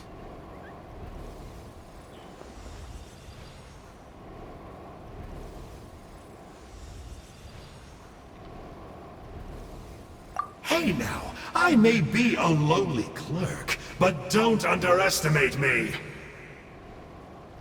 I could never beat you in a straight-up fight, but when it comes to running away, I won't lose to anyone. Do me a favor and remember how fast I disappear. Maybe then you'll show me a little respect next time. Darn! He got away again! Couldn't you have stopped him? It's alright. He's not worth our time and energy. Besides, it seems like he's in debt to a lot of people. I'm sure they'll keep him busy. If you say so. Still, Paimon's kinda surprised that you actually struck a deal with someone from the Abyss Order. To borrow that guy's words, names are superficial labels. Whether you call it the Abyss Order or anything else, it's a broad generalization at best. Think of it like apples that have fallen from a tree. If you tasted each one, you'd find that they're all at different stages of ripening. Even the unripe fruit blown off its branch before it's fully grown can still be brewed into a fine wine. Everything has its use. Huh. Well, in that specific sense, maybe Enjo's not such a bad apple. Not rotten to the core, at least. Of course! Only the almighty Dragon Lord, Kahula How, is rotten to the core and evil beyond redemption. Ugh. So what exactly are you anyway? You're definitely the evilest little thing Paimon's ever met. Don't worry, he can't hurt a fly. You could say that. Paimon heard that those kinds of contracts might come with a terrible cost attached. Is that true? Such as a how watching me like a ravenous vulture? Vulture? Vulture? We are the Dragon Supreme! sovereign ruler of the nation of flame. Let's pick this up another time. It's getting kinda late. You should go back and get some rest. Big day ahead. Tomorrow's Turnfire night. Time to light the sacred flame and burn away the filth for a legendary 500-year-old warrior. Oh, yeah. Hearing you lay it out like that is making Paimon a little nervous. For all the work we've put in, it all comes down to tomorrow night. We have to make sure we solve this problem once and for all. Then it can't hurt to say this one more time. Good luck to us both. See you tomorrow.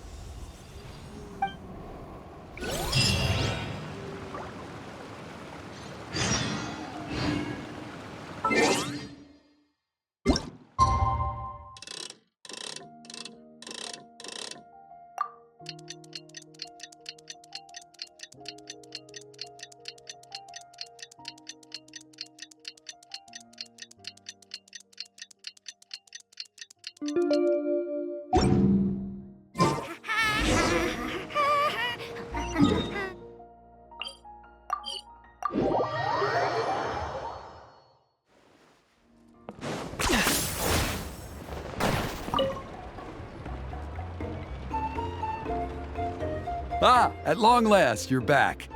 I hear you've done much for our people these last few days. Everyone has nothing but praise for you. Many young people have heard the rumors too. They're all eager to meet our new flame bearer. Well, they won't have to wait for long. It's almost time for the ceremony. We really hope we can resolve the Mountain King situation quickly and smoothly. Seems like a lot of people have been worrying about it, huh? Well, it's nearly time. So, if you're ready, then follow me to the ceremony site.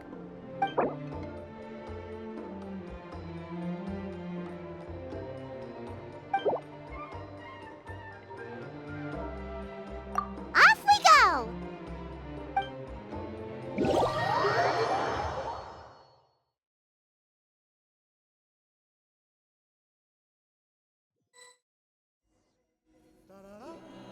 Here we are. Our honored guests have arrived. I have heard much about your fine work over the past few days. I hope you'll allow us to thank you properly after tonight's ceremony. Don't worry about it. Getting this huge venue ready must have been a huge task. No need to make extra work for yourselves on our account. Oh, if it means getting the Mountain King issue resolved, no cost is too great to bear. A resolution will come in due course. But every great fire starts as a tiny spark. We must take it one step at a time. No one would disagree with you if that were possible, Chief. But it's been far too long since we've seen a real step forward. Look around you. Can't you see how our numbers have dwindled since the last Turnfire night? The ceremony was arranged on short notice. Many are away from home and could not make it back in time. That may be so, but still. Good evening, Traveler and Paimon. Kanich! Not a moment too soon. Chief Wayna, Elder Trinidad, could you give us a minute? I'd like to give the Traveler a few pointers as the previous flame bearer. Very well, but make it quick. Let me know when you're done and we will begin the ceremony. Let's step to the side. Has anyone gone over the key steps of the ceremony with you yet? Yeah, Elder Trinidad did, but, Paimon seems to have forgotten them. What a surprise! The flying ant has an ant-sized brain. If you don't want your tongue to be burned off by the sacred flame tonight, I suggest you stay quiet. See those sacred flame pillars? Once you've lit the fire, go light each one up in turn. Once that's done, head down into the cave where the Mountain King slumbers, light the braziers along the way, then bring the flame to the final altar. Then the ceremony is complete. That sounds simple enough. The process isn't complicated, but remember, you mustn't turn back at any point. If you miss a pillar, you can't light the next one, then come back to it.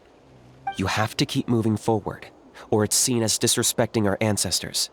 If that happens, you won't receive the blessing of the Turnfire, and you'll have to start over. I made you a diagram that summarizes the steps. Take a look.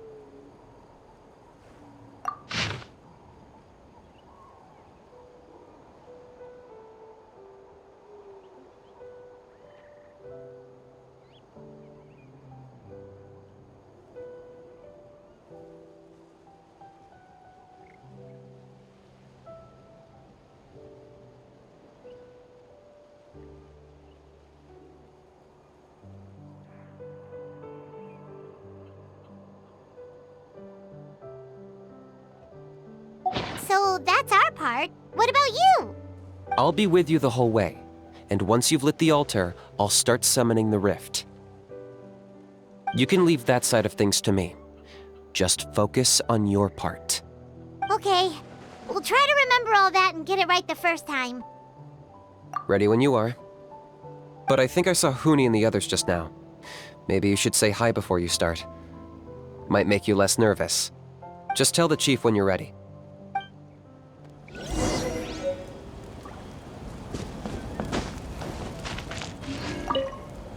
Oh, Miss Traveler! You look so pretty today! You're gonna make sure the Mountain King never threatens us again, right? I believe in you. I'll be cheering you on the whole time.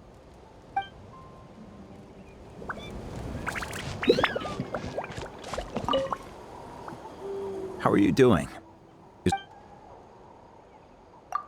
I'm counting on you. Don't forget what we talked about.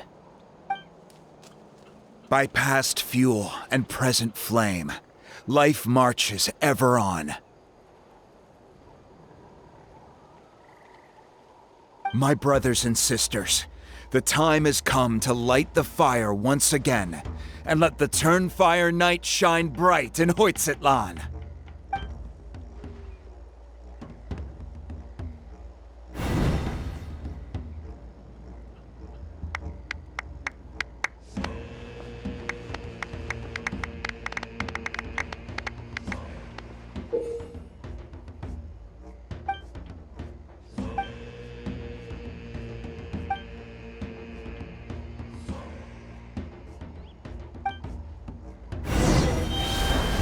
Go get the sacred flame.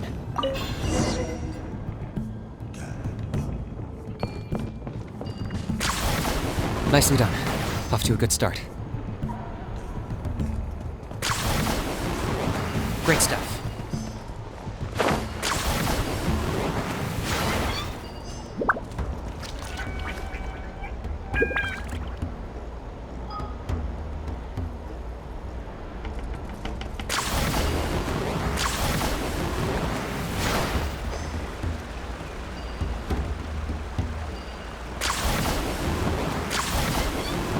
You're over halfway. Keep it up.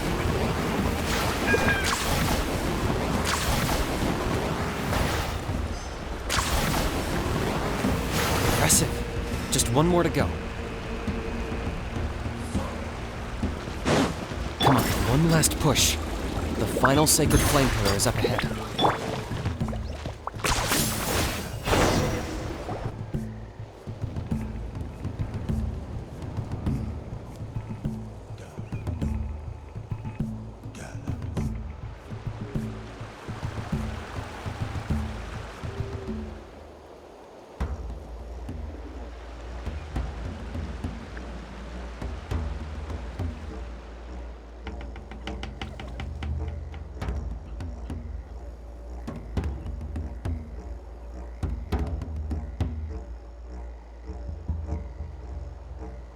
Great! All the pillars are alight. Next, it's down into the canyon and head for the Mountain King's cave.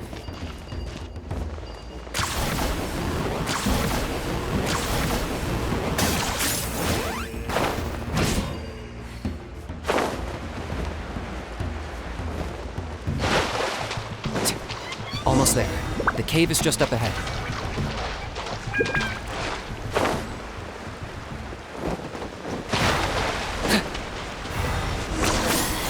His presence is growing strong. We should deal with the contamination first.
There's the altar of the sacred flame. Remember, light up the torches around it first.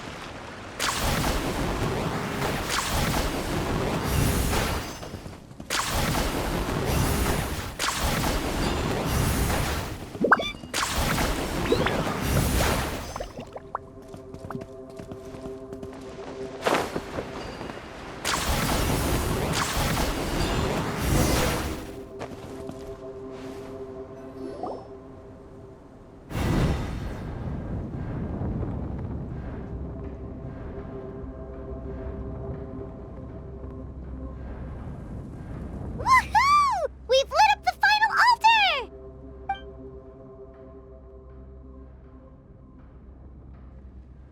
That's the Mountain King up ahead, right? That's him.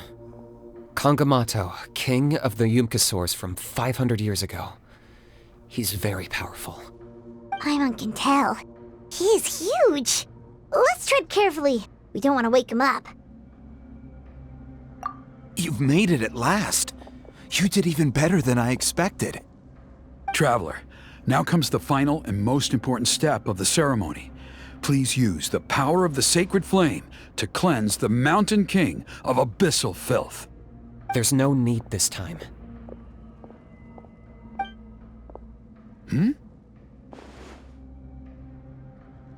Such strong abyssal power. What is that thing? Kinich, what is the meaning of this?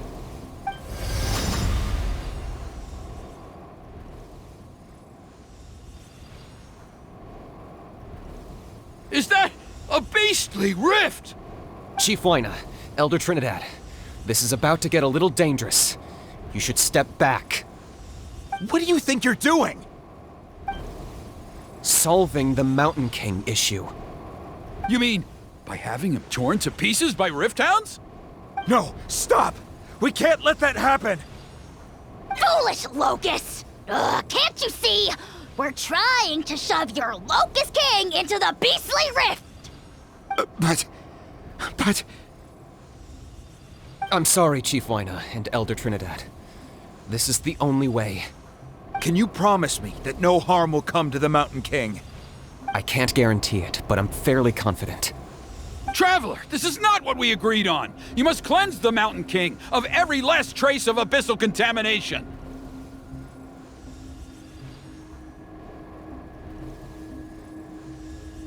Okay, I see what this is. You've been in cahoots this whole time!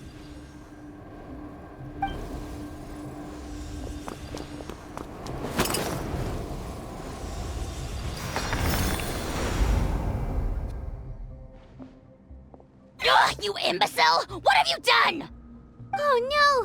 The device is destroyed! You forced my hand. I had no choice. Elder Trinidad!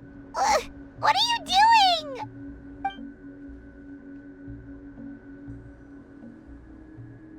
No! The Mountain King is waking up! He will cause even more casualties! Everyone, out! Now!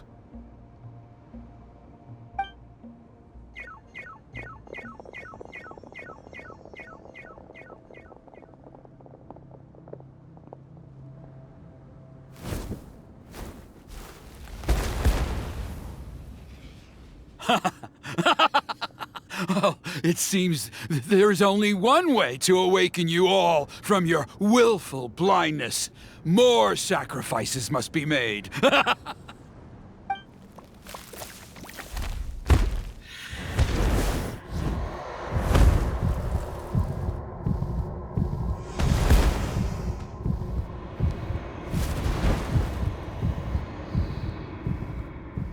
Take me, O Mountain King! Take me as your next sacrifice!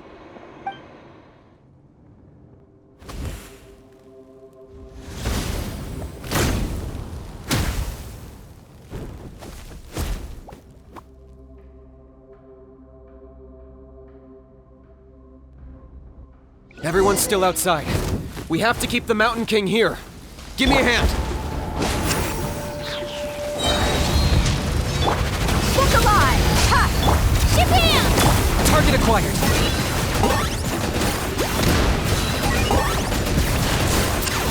Watch out for the fruits he's spitting out. You can use those against him.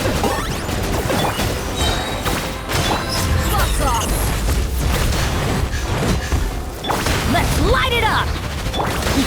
Let's get it on! Everybody stand back! Get back! Let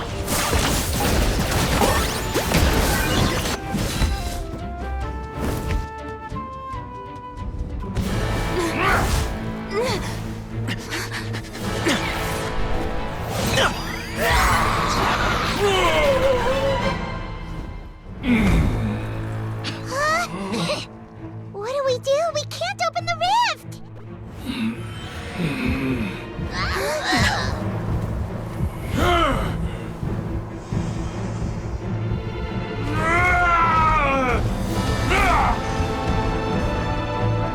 Kill me! Put an end to White's shame!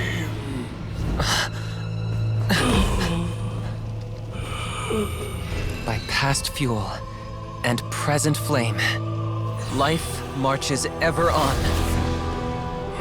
Oh, Burkina, I must atone.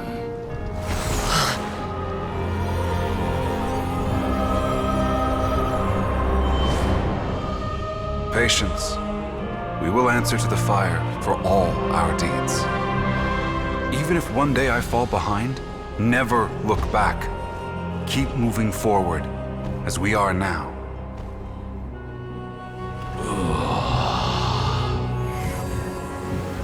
Live with your guilt and shame. This is the price to pay.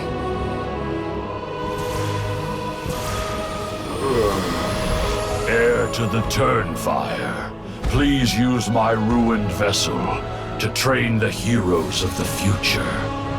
The will of Kangamato will march ever on, till the abyss is stamped out.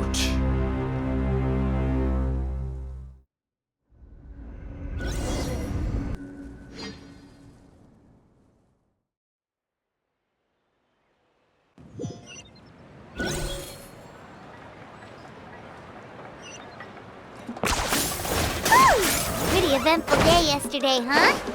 Paimon wonders how things are doing now. Let's go ask the chief! Traveler, you've come at just the right time. I have some good news for you. Trinidad's condition is stabilized. He suffered burns on much of his body, but we believe he'll survive. Guess that's the best news we could hope for.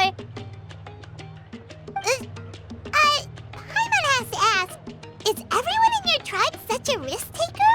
First Kinich, then Elder Trinidad? Is this the Scions of the Canopy's adventurous spirit in action? We're simply not afraid to charge ahead into the unknown. He's fine. Don't worry. He's gone to check on the Mountain King. Something most mysterious has happened. After the incident yesterday, a transparent shell has formed around the Mountain King's body. We don't understand the mechanism behind it, but the shell appears to insulate him against the influence of abyssal power. It is somewhat akin to a scab, in that it stops the abyssal energy within him from bleeding out, while also preventing further abyssal energy from seeping in and infecting him. We've never seen anything like it. The tribe's most senior elders believe it was caused when he was burned by the sacred flame, similar to the way burned wood becomes charcoal. I think their theory makes sense. After all, we've never thrown the Mountain King directly into the sacred flame before. Wow. So it's made a barrier against abyssal energy? That's a good thing, right? It's practically a miracle from what we've seen of it so far. It means that the Mountain King's level of abyssal energy is now stable. No longer will we need to perform an annual cleansing ceremony. Wow, that's amazing! I know what you're thinking. The young people in the tribe are already speculating that yesterday's ceremony was a Turnfire night like none other in our history. Because you and Kinich, you summoned the very flame that appears in our ancient legends. A great transparent ball of fire. And that fire is what saved the Mountain King. Whoa! So that was the real Turnfire? I may be the chief of this tribe, but I've only ever known the Turnfire as a concept in our legends. I cannot answer that question. If anyone can answer it, I suspect it would be the bearer of the Malipo name. He is in the Mountain King's cave as we speak. Ah, so Canich then. Why don't we go see how he's doing?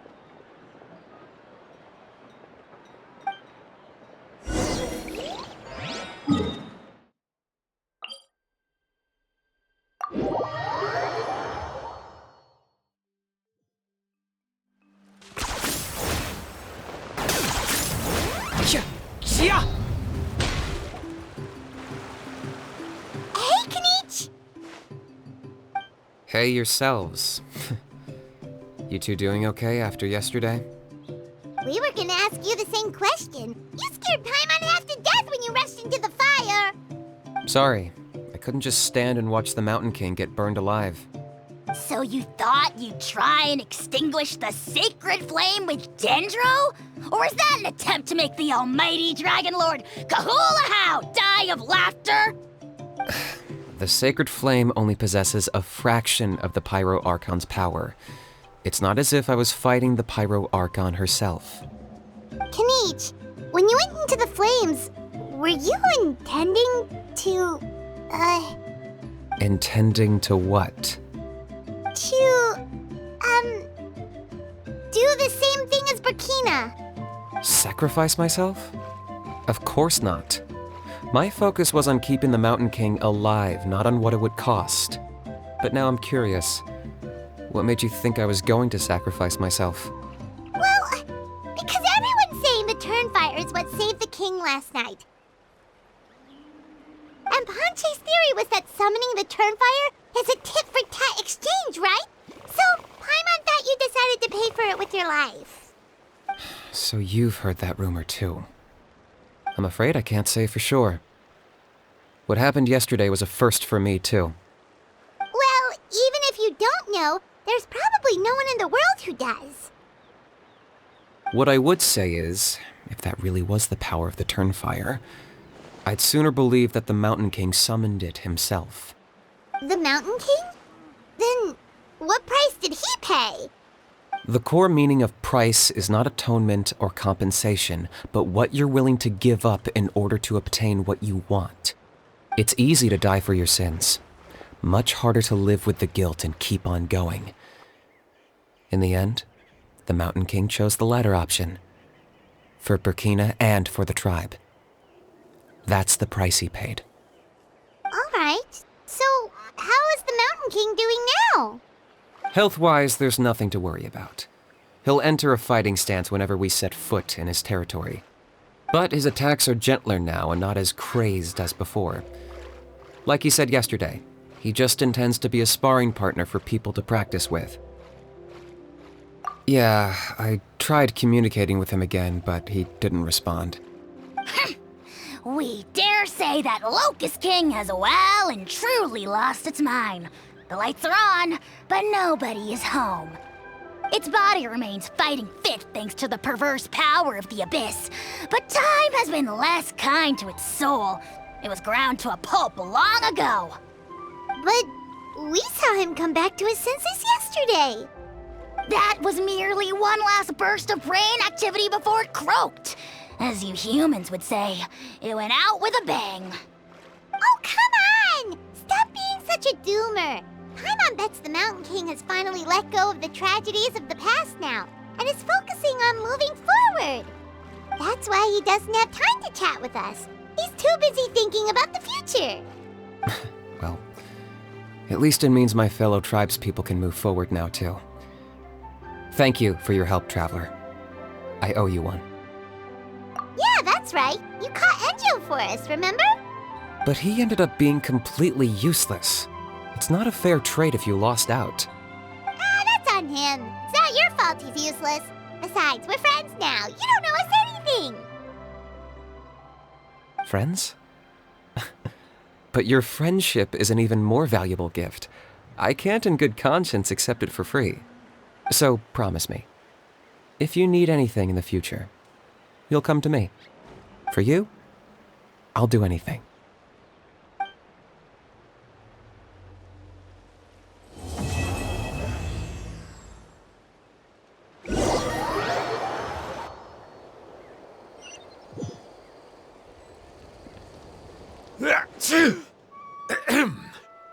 So, in the end, only poor little Hoonie got the sad ending? Yeah, everyone's happy except me. First Nana, then my dad. Why does everyone in my family have to suffer? Hoonie, it'll be okay. Your dad will get better soon. Toba, you're my friend, so I shouldn't say this to your face. But it was all the Mountain King's fault. Huh? Now hold your horses, kiddo. If you promise not to fight, Uncle Sanka will tell you a story. Okay, before you roll your eyes out of your skull, I promise you can trust me. I almost got my eyebrows burned off by the turnfire after last time. That's why I came back, to make it up to you. All right, I'll just get to the point. Do you know what Uncle Sanka loves the most about your people? What? Your extreme sports. Huh? On my first day here, I got hit by someone falling out of the sky. I believe you call it bungee jumping? It's a dangerous sport, to be sure, but the courage it took to make the jump impressed the heck out of me. So, I introduced myself to the jumper, we made friends, and I even helped treat her wounds. Oh, such a nice friend. Of course. Anyway, the good times didn't last, because I got captured by a powerful foe, so we had to part ways for a while. In the hands of the enemy, I was scorned, scolded, and nearly given away as a gift. Oh, it was so humiliating. A horrible experience to look back on. Why does Uncle Sanka always have to suffer, I thought. So I feel your pain, Hoonie. I was in the same position. But in the end, I made it through, and I left all of those painful memories in the past. I even managed to reunite with my friend. Is that it? The moral of the story is to look forward in life, right? Yeah, we've heard that one millions of times. Sorry, Uncle Sanka, but you're not cut out to be a teacher. Very smart, Hoonie, but not quite smart enough. What I'm trying to tell you is that after I reunited with my friend, I found her injuries were all healed, but she really missed her family. So, I thought you might like to see her too. She's right behind you. Turn around and see. Another trick about not turning back? I'm not falling for that one again. Huh?